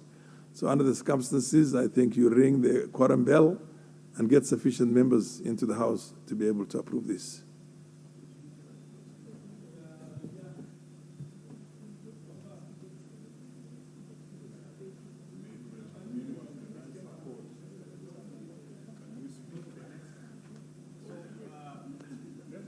Not when the quorum bill is ringing.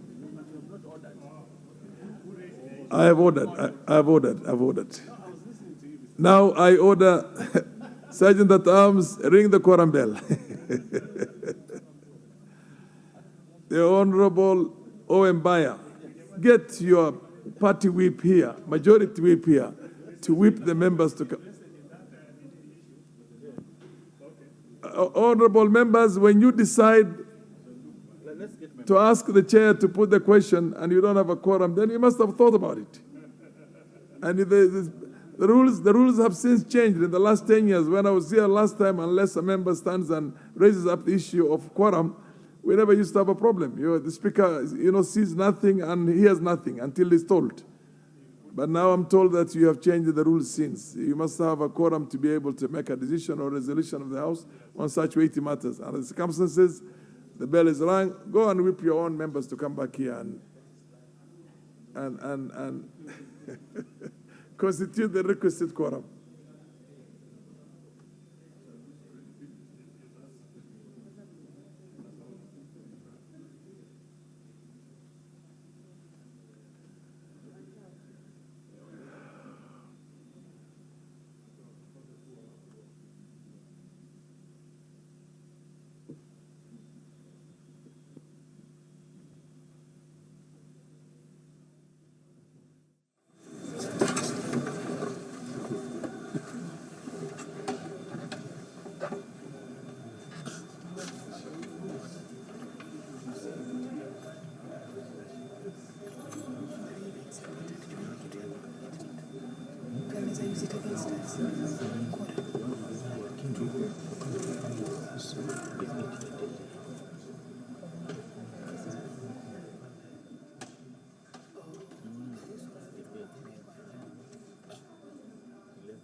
Honorable members, when the bell is ringing, the rules are very clear. No member is supposed to go out except the whips, except the ones who are whipping. My presumption is that my good, able Deputy Speaker and Owen Bayer are going to go and whip members. That's what she told me. So proceed. Go and whip members.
Sasa yeye kama andiki yake utafanya nini? Nimwambie yeah. Sawa. Yeah. Okay.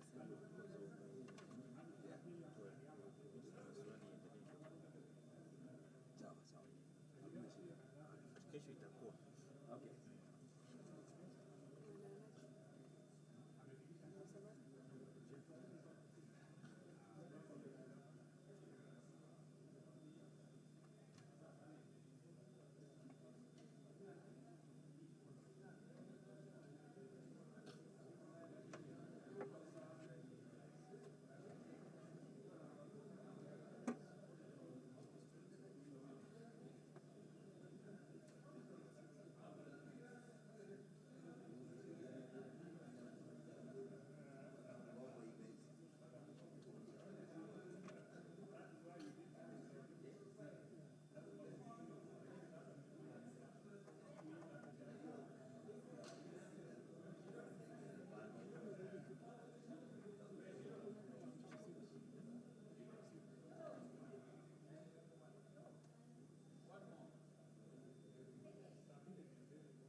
Order, honorable members, we have ascertained now we have quorum, and let's continue with the debate.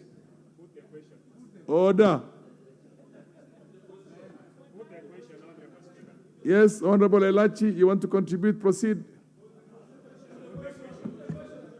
Order. Thank you, Mr. Speaker. As we put the question, I think the important thing is just to bring back the House so that we can understand why we are putting the question. Mr. Speaker, I want to support the motion and to indeed support Dr. Margaret. This is a woman who has worked in this country with women for many years. And indeed, as we go to pass her, I know she's going to do a fantastic job. She's going to ensure now we start hearing back the Gender Equality Commission, which at the moment is a bit low. But now, Mr. Speaker, the other thing is that even as she goes there, we want to awaken the commission that it is time they also come out to start again their work that they were doing, fantastic jobs that they have been doing in this country. And we pray that also they will find a budget. And with those few remarks, I beg to support.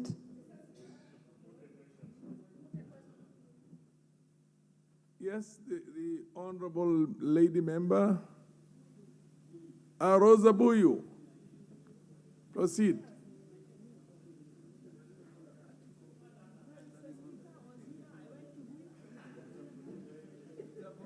You want to contribute? Order! I have an obligation to protect the minority who want to contribute. That is how the standing orders proceed. Mr. Speaker, I want to thank you for this opportunity and for protecting what you call the minority.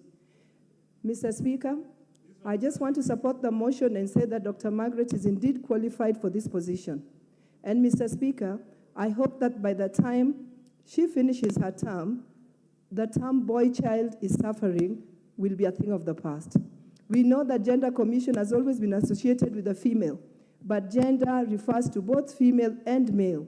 And currently we hear cries from the boy child.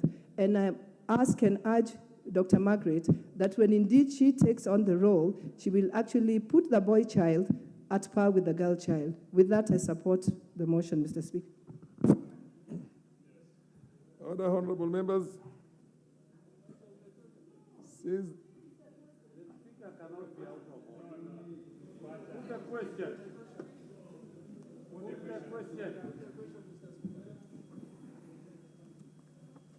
honorable members,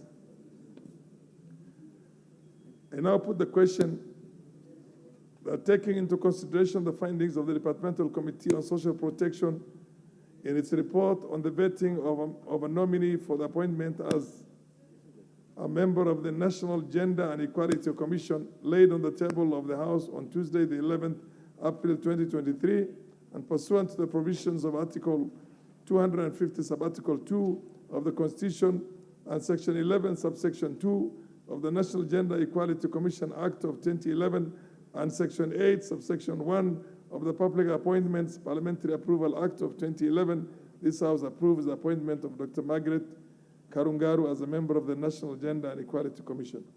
As many have to appear and say aye. Aye. As many have come to appear and say nay. The ayes have it.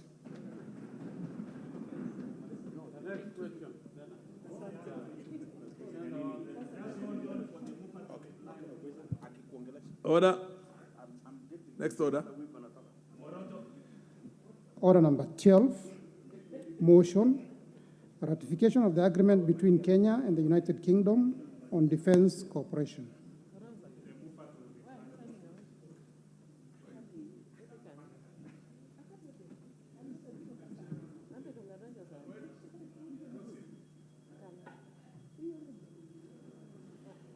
Honorable Speaker, let me say that I really want to thank this House for the robust debate that we had yesterday on this DCA between Kenya and the United Kingdom. I've taken note of what the honorable members of this House have raised, particularly on subsequent agreements that this House will be making.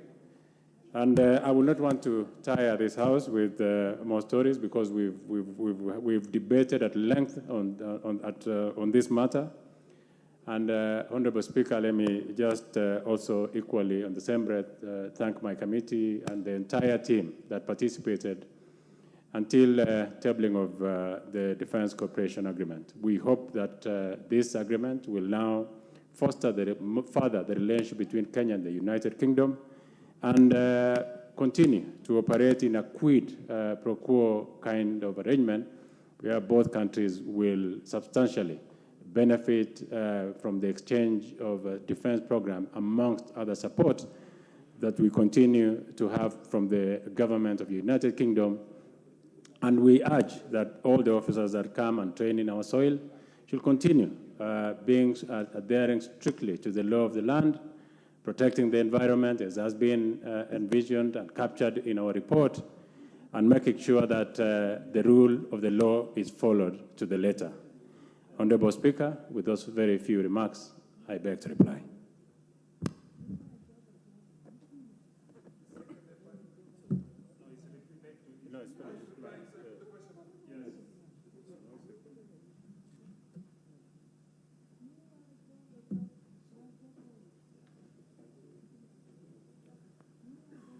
Honorable members, I now put the question that this House adopts the report of the Departmental Committee on Defense, Intelligence, and Foreign Relations on its consideration of the agreement between the Government of the Republic of Kenya and the Government of the United Kingdom of Great Britain and Northern Ireland on defense cooperation laid on the table of the House on Tuesday, the 21st March, 2023, and pursuant to the provisions of Section 8, subsection 4 of the Treaty Making and Ratification Act of 2012, approves the ratification of the agreement between the Government of the Republic of Kenya and the Government of the United Kingdom of Great Britain and Northern Ireland on defense cooperation subject to the following reservations.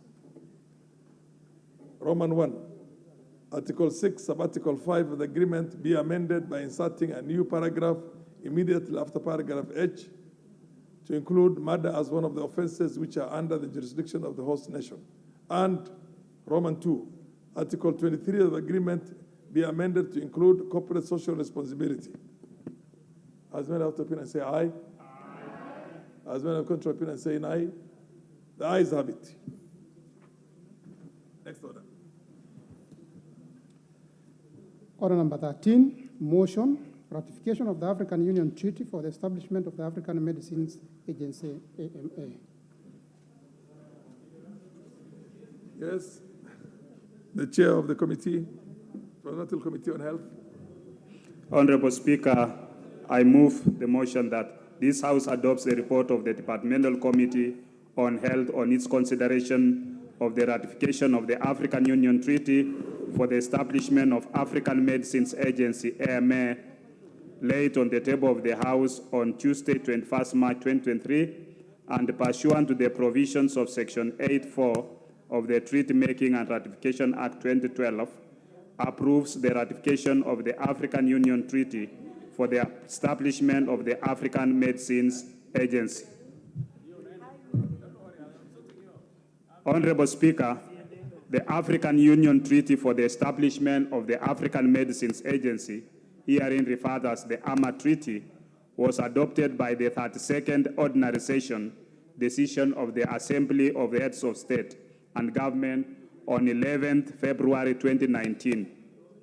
The AMA Treaty was signed by the Cabinet's Secretary, Minister of Foreign Affairs and Diaspora Affairs, Dr. Alfred Mutua, on 16 February 2023. The AMA Treaty establishes the African Medicines Agency, AMA, as a specialized agency of the African Union. AMA is intended to enhance the capacity of state parties and regional economic communities to regulate medical products in order to improve access to quality, safe, and efficacious medical products on the African continent. It is aimed at retracing the weak regulatory systems that have resulted in the circulation of substandard and falsified medical products in many African Union member states, causing risk to public health, harm to patients, and undermining confidence in healthcare delivery systems. AMA will work closely with the AU, World Health Organization, African Centers for Disease Control and Prevention, that is Africa CDC, and other United Nations agencies. Honorable Speaker, pursuant to Article 2(6) of the Constitution, treaties or conventions ratified by the Kenyan government form part of the laws of Kenya. Ratification is the international act by which the state signifies its consent to be bound by a treaty, that is Section 2 of the Treaty Making and Ratification Act number 45 of 2012. As the only body that wields legislative authority to make provisions serving the forces of law, pursuant to Article 4(5) of the Constitution, Parliament decides whether a treaty shall form part of the laws of Kenya. A treaty, therefore, only becomes binding on the country after it has been approved by the National Assembly. Section 12 of the Treaty Making and Ratification Act 2012 indeed emphasizes that a treaty cannot be ratified until it has been considered and approved by both the Cabinet and Parliament. In this regard, pursuant to Section 8 of the Treaty Making and Ratification Act 2012, upon approval of a treaty by Cabinet, the relevant Cabinet Secretary is obligated to submit a treaty together with a memorandum on the treaty to the Speaker of the National Assembly for tabling pursuant to the standing orders.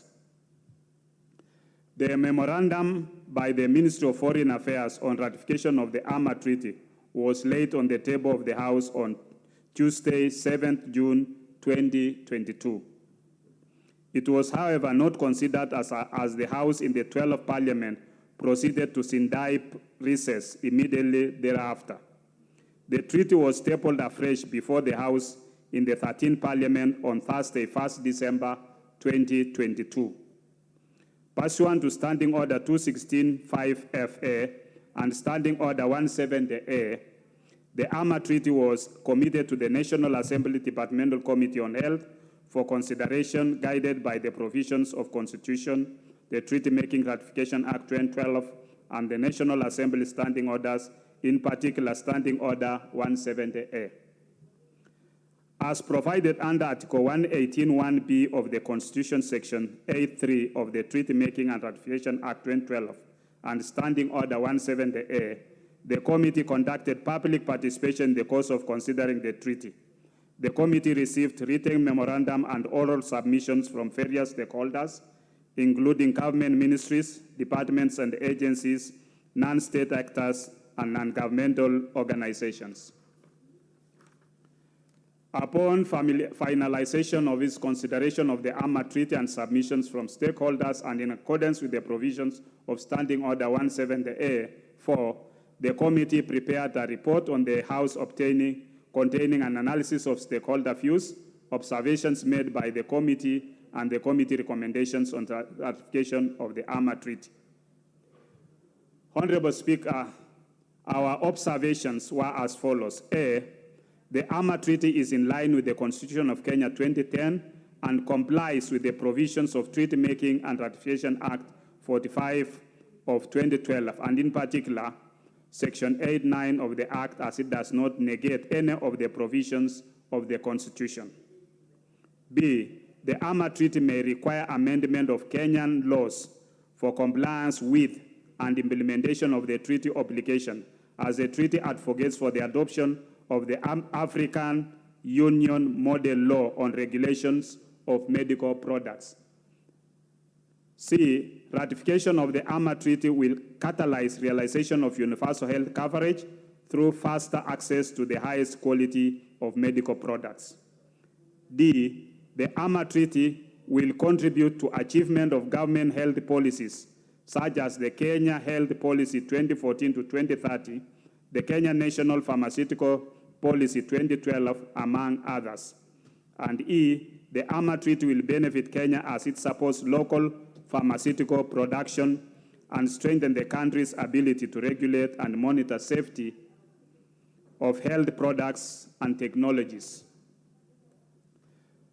Honorable Speaker, the committee makes the following recommendation: that pursuant to Standing Order 174CY, the committee recommends that the House approves the ratification of the African Union Treaty for the establishment of the African Medicines Agency.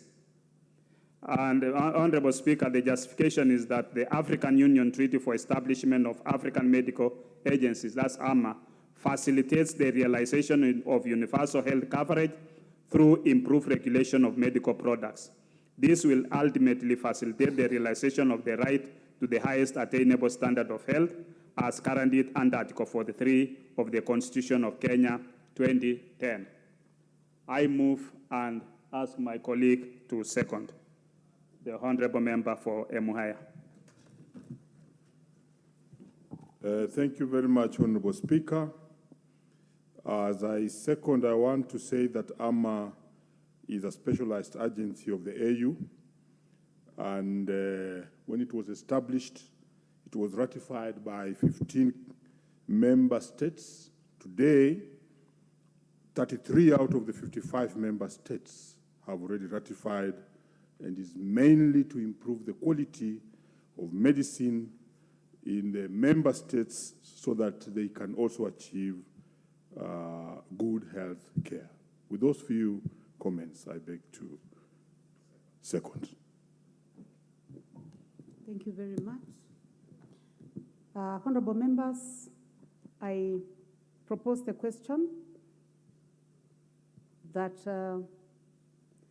the House adopts a report of the Departmental Committee on Health on its consideration of the ratification of the African Union Treaty for Establishment of the African Medicines Agency, AMA, laid on the table of the House on Tuesday, the 21st March 2023, and pursuant to provisions of Section 8.4 of the Treaty Making and Ratification Act 2012, approves the ratification of the African Union Treaty for the Establishment of African Medicines Agency.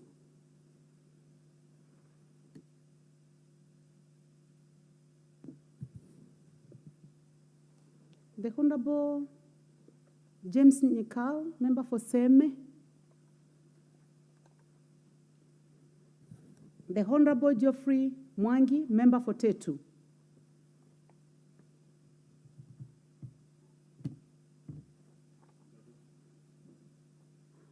The Honorable Mili Odhiambo, member for Suba North. Thank you, Madam Speaker, for giving me this opportunity. And Madam Speaker, let me just say at the onset that because I've just arrived from Suba North, I've not actually had opportunity to look at the treaty. I was just wishing that the honorable member in moving or in seconding would have elaborated a little more on the agency, because when you talk about the African Medicines Agency, I don't know whether it deals with the issue of medicines from Africa, like Mwarobaine, or whether it is an issue of medicines that are of African origin, because if it is an issue of medicines or like herbal medicines from Africa, then, Madam Speaker, that I would actually be very much in support of, because if there's one thing that we have done as a continent, is that we have despised our own products, the indigenous knowledge of beneficial properties of our own plants that have been very helpful, but I'm hoping that even in responding, the honorable member would be able to indicate that. I think the other issue that I have noted of concern as the honorable member was moving, that I hope he can also respond to, is that indicated that we need to make some amendments to our own laws.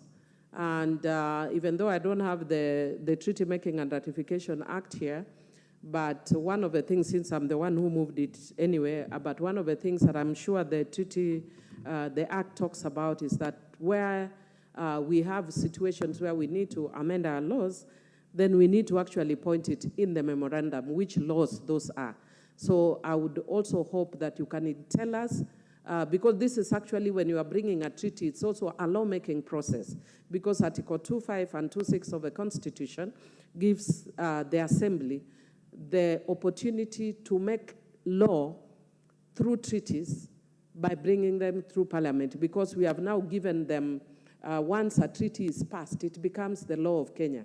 And we had actually indicated that you cannot make a law outside the legislative process, so that the executive alone cannot make law. So it would be important for us, even as we are doing this treaty, that if there are certain laws that we are amending that are going against certain provisions of the treaty, then what you should have done is make a reservation on those articles until such a time that we have actually then amended our laws. Otherwise, we'll be getting a clash either with our constitution or our domestic laws, which is not what the Constitution intends. I'm hoping the honorable member will bring a little bit of clarity, even as... Thank you very much, Honorable Millie Odhiambo. Honorable Dr. Pukose, you are on intervention. Thank you, Madam Speaker. Madam Speaker, I want to thank Honorable Millie for raising those issues. The African Medical Agency, this is an African Union body that standardizes the practice, whether it is traditional medicine or conventional medicine. It has to be standardized, whether in Kenya, Uganda, Tanzania, Ethiopia, all those countries that are signatory to it. We must practice uniformly, so that if you take Muarobaine in Kenya, it should be the same dosage of Muarobaine in Uganda. It should not be able to change. And it should be able to be, even the packaging should be uniformly done, that we still into certain standards. And that's why its practice has to be in convention with WHO. It has to be in convention with the guidelines by the UN agencies. So it has to be uniform-wise. In terms of what kind of amendments we need to bring in our law, when you look at our Kenyan law, currently we don't have a drug authority agency in Kenya. We have the Pharmacy and Poisons Board, which is just a board. Which is created under legislative cassette notice number 244 of the legal notice. So that legal notice created the Pharmacy and Poisons Board. We need to have an act that, once a legal notice and an act are different. So we need to have an act that establishes a drug authority within Kenya, so that we have, like now, if you hear that the FDA has disapproved a certain use of a certain drug or a use of a certain standard, then you have confidence that that drug has problems, because FDA in the US is a standard body. So we need to have a similar body in Kenya, that once it declares that certain drug cannot be used on the market, everybody has confidence that that organization has the authority to do that. And you will find that in other countries, like whether it's South Africa, whether Uganda, Tanzania, they have drug authority. Once they have established our drug authority, now Kenya also, we need to establish a drug authority. And you remember, Honorable Millie, that in the last parliament, I came up with the Kenya Food and Drugs Authority, which bill lapsed in this house during the committee of the whole house, and they have reintroduced it again. So that is in line with this AMA treaty. It's in line with it. So if we are able to support in this house that the Kenya Drug Authority bill is able to come to this house, currently we are seeking concurrence with the Senate on the same bill, so that it can come back and be read now for the first reading, and it undergoes the same process. It has been published at the government printers and is ready for processing. So maybe that's the intervention I wanted to maybe contribute to Honorable Millie's contribution. Thank you very much. First of all, let me thank the Honorable Millie for raising the matter that she has raised. And this has given the Honorable Chair Health an opportunity to explain and also make it clearer to the other members, so that they enhance the quality of debate. And honorable members, you can see the importance of having a chair who has experience. So he has really made a very good explanation on the subject matter. So I would like to give the Honorable Millie a chance to conclude. because you are not exhausted your minutes. Yeah, thank you, Chair, and let me thank the Chair of Health for the point of information, which I do welcome. As I'd indicated earlier, Chair, I've just arrived from Suba North. I'm usually very keen on the matters we deal with here, and so it would be very good when we are discussing that we are very clear about what we are dealing with, and based on that and by faith, I would want to say that's a very good idea, and I would support. You notice when I started, I didn't indicate whether I support or not. But going by faith and on what you have said, I would support, because it is definitely important that we standardized our medicines and even the practice of medicine. And I am particularly interested in the inclusion of our African medicines, because we do not take our African medicines very seriously. Yet we know, for instance, that the rosy periwinkle of Madagascar has enhanced children's chances of recovering from leukemia. We know that even here in Tanzania, there are herbal medicines that have enhanced chances of recovering from cancer. And even here in Kenya, we know that there are other herbal medicines that are very good for women with reproductive issues, and yet we don't take them very seriously. So for me, one of the things that I'm hoping we can enhance is those kind of medicines, so that we don't just look at the modern medicine and forget what we have. I also thank the member for also acknowledging and indicating the laws that need amendment, and I can only urge that in future, what we really need to do for tidiness, legislative tidiness, is that you need to make sure that law needs to come ahead of this, or when you are actually bringing the treaty, that then you need to bring a reservation on those areas, and then once the law passes, you remove the reservations. Otherwise, it would look like there's a clash in particular sections of the law. Otherwise, thank you very much, and I do support. Thank you very much, Honorable Millie Odhiambo. The Honorable John Waluke, member for Sirisia. Thank you, Honorable Speaker. I rise to support this bill, Madam Speaker. But under Order 95, Madam Speaker, seems as if we don't have a quorum.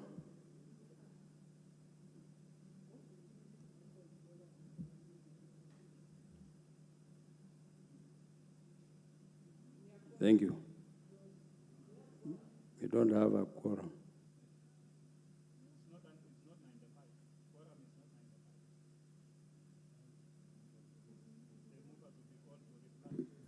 Honorable members, the standing order that has been stated by the Honorable Waluke, number 95, that is not the correct standing order. So I give a chance to the Honorable Rosa Buyu. You may proceed.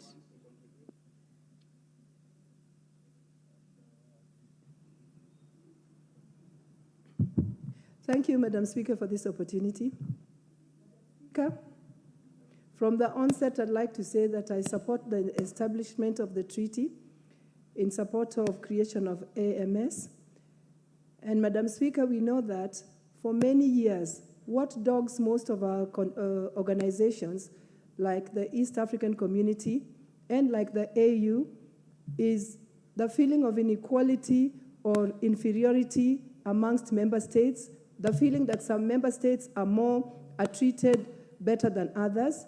And I think this is one opportunity in which these organizations, particularly the AU, will be moving towards solving that problem of equality. Madam Speaker, the reason why I say this is, once the standardization of the medicines within the African states, it doesn't matter if I come from Kenya and somebody else comes from Uganda. If I go to Ethiopia, for example, and I've been on some medicine, I'm sure to find that medication or medicine in the country that I'm visiting and administered to me in the same way that it's administered to me in the country of my origin. Madam Speaker, I support, and I want to also support Honorable Mili in laying out the regulations or the clear path in which all this should be created before it's actually brought for us to approve. Madam Speaker, with that, I support. Thank you very much, Honorable Rosa Buyu. The Honorable John Namoit, member for Turkana South. Honorable members, I do not see any other interest in this, and I would like to call upon the Honorable Jematia. Honorable members, there seems to be a hitch with the screen. So I would like to ask that if you want to speak, go to intervention so that we are able to, to see. Thank you so much, Madam Speaker. And once again, I want to say I'm supporting this motion from the onset. And want to tell Honorable Bukose that this is a motion that has come very timely. I was a member of Parliament East Africa, and I remember very well that we had several debates on this matter, especially standardization of products or produce from Africa, and medicine was one of them. Madam Speaker, just like the way the chair of Health has elaborated very well, that it is very crucial and important for African countries, specifically on matters, health, and more so on drugs. We have been consuming a lot of generic and conventional drugs from all over the world, especially mostly drugs like or vaccines, for instance, that has been injected to us without many times not getting the qualification or not knowing what it is for Africa. Because it is believed that whatever things we are given is good for us. But it is upon this time that this treaty should be considered one of the important priority. Because once we have what we have as our own, we will be able to manage it and understand how to, prioritize our issues as Africans. And I want to say, Madam Speaker, that just like the way we consume standardized products, like food, medicine is one of the key areas that African countries should now settle and recognize that what we have as our indigenous is important, more important than what we are given as many times as donors, donations and whatever. And going forward, the treaty is going to help us to even produce more, learn more, and we are able to get it right because we will be unearthing what belongs to us, especially the indigenous herbal clinics. Is going to be considered also as authentic in the society. I also want to say thank you to Honorable Mili for the regulation that she has proposed, and we are going to be together. And this is something that this floor of the House is going to be, I want to believe, is going to support it fully. Thank you, Madam Speaker. Very much, Honorable Jematia. The Honorable Harrison Kombe, member for Magarini. Asante, Mheshimiwa Spika. Nichukue nafasi hii kuunga mkono hoja hii ya kubuni Baraza la Madawa Kiafrika. Mheshimiwa Spika, kwa muda mrefu tumebebwa visivyo na wenzetu wa asilia ya kizungu. Wametufanya tufikirie ya kwamba dawa zao ni bora kuliko dawa za Kiafrika. Mheshimiwa Spika, ninavyofahamu ni kwamba wazungu wanao utaalamu wa kuzusha ama kubuni magonjwa, lakini hawana ule utaalamu wa kuyatibu magonjwa haya. Nikirudi nyuma wa chanzo cha upungufu wa kinga mwilini, HIV na AIDS. Mheshimiwa Spika, kirusi hicho kilibuniwa kwenye maabara na kisha kikawekwa kwa wanyama na hatimaye kikawafikia wafungwa na kikatapakaa dunia nzima. Walijaribu kukidhibiti lakini hawakuweza. Hivi leo naweza nikasimama na nikasema ndani ya Afrika na ndani ya Kenya tunaweza kukidhibiti kirusi kile cha upungufu wa kinga, kinachosababisha upungufu wa kinga mwilini. Pia vile vile wakaona hivyo havitoshi, wakaanza kuleta masuala ya kansa. Kansa, Mheshimiwa Spika, hivi leo mtu akiambiwa anaugua kansa, moja kwa moja huyo mtu umemmaliza, umemuua, kwa sababu atazama katika mawazo na anahesabu miezi 6 aende kupumzika futi 6 chini ya ardhi. Lakini sivyo. Kansa ni ugonjwa ambao watibika na madawa yako.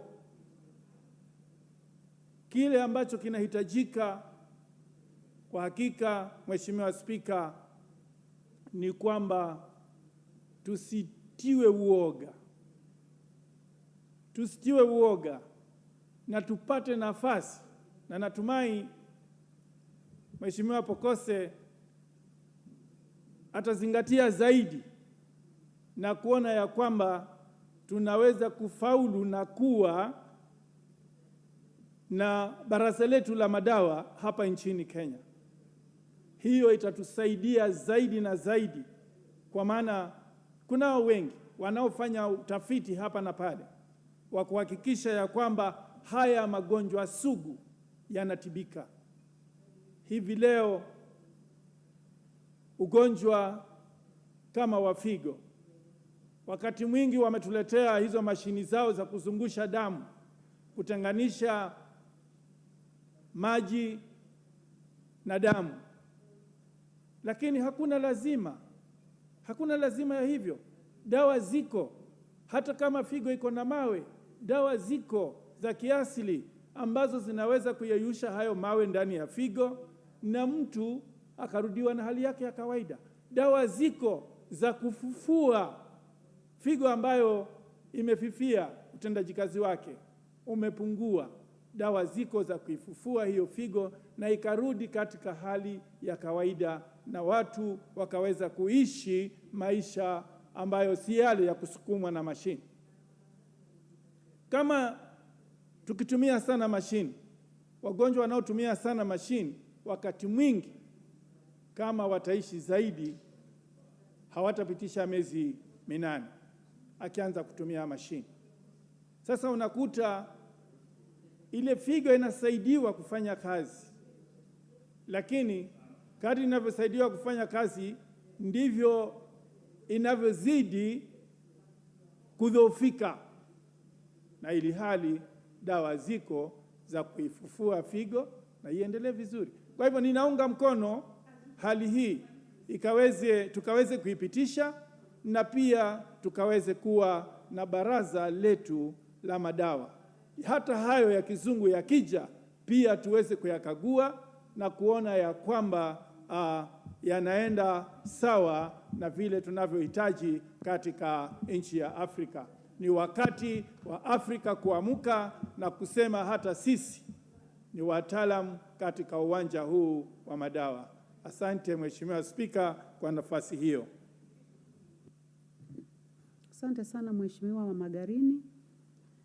Honorable members, I do not see any further interest on this motion, and I would like to call upon the mover to reply. Thank you, Madam Speaker, who have contributed. And more so, I want to thank my Committee of Health for the time they spent to make sure that they did public participation, went through the treaty. And Honorable Speaker, when you read the report, issues about the Kenya Drug Authority have actually been captured on the report. And there's, when people will be able to, members will be able to have time to go through the report, you realize that this AMA treaty is actually a key issue in terms of us as a country, making sure that we provide an enabling environment for even pharmaceutical companies to manufacture drugs here. Currently, as we speak, we have Moderna setting up a vaccine factory in Nairobi. We also have our own biofax, which will be able to be producing soon vaccines. And once we start producing these medicines and vaccines, we should be able to sell them and market them within the African continent and even beyond. So this is, us joining this means we are moving to a certain level. And we'll also be subjected to be able to move into maturity level 3. Currently, we are at maturity level 2, and once we are able to put more effort and make sure that we stick into the standard regulations that are required, then our country will move into maturity level 3 that will join other countries such as Ghana, South Africa, and the rest to be able to manufacture our drugs, to be able to be marketable in terms of even companies coming and setting up manufacturing, pharmaceutical manufacturing within our country. So with those few remarks, Madam Speaker, I beg to reply. Thank you very much, Honorable Dr. Pukose. Next order. Order number 14, motion, reports of the 144 and 145 assemblies of the Interparliamentary Union, IPU.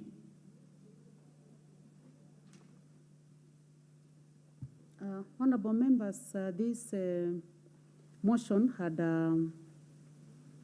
a balance of 1 hour and 45 minutes. And on the screen, I do not see any interest on this motion.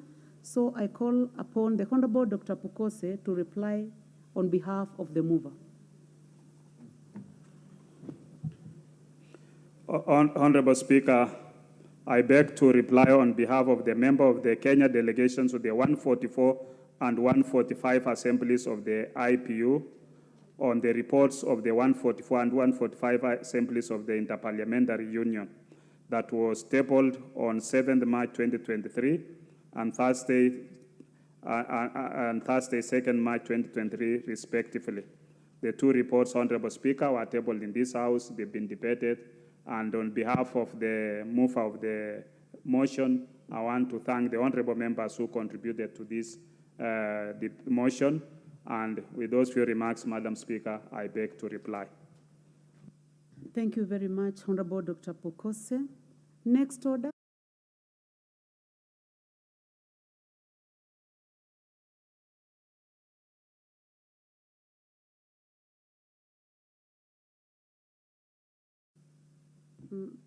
Honorable members, this motion will be deferred to the next sitting, as will be scheduled by the House Business Committee.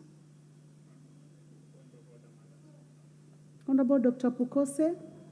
Madam Speaker, I'm standing under Standing Order number 35. Honorable Speaker, I'm standing under Standing Order 35 to ask that we don't have quorum, and maybe you can be able to give a ruling on that. Honorable members, indeed, that is the situation. And I would like to ask that the bell be rung for 5 minutes, for 10 minutes.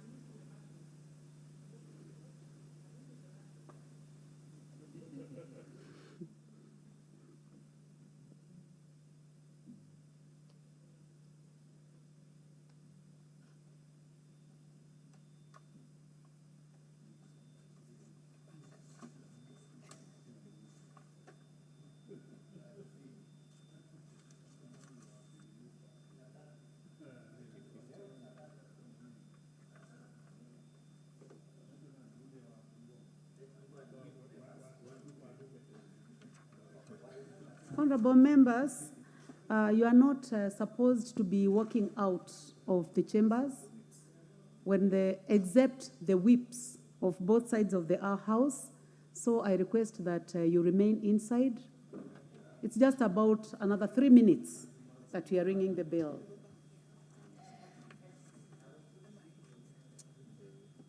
Only the whips are allowed to go out.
Thank you very much, honorable members.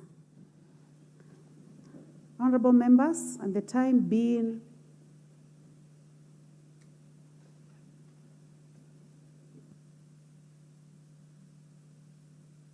honorable members, there being no quorum, and the time now being 17 minutes past 7 p.m., this House stands adjourned until tomorrow, Thursday, the 13th day of April 2023, 2:30 p.m.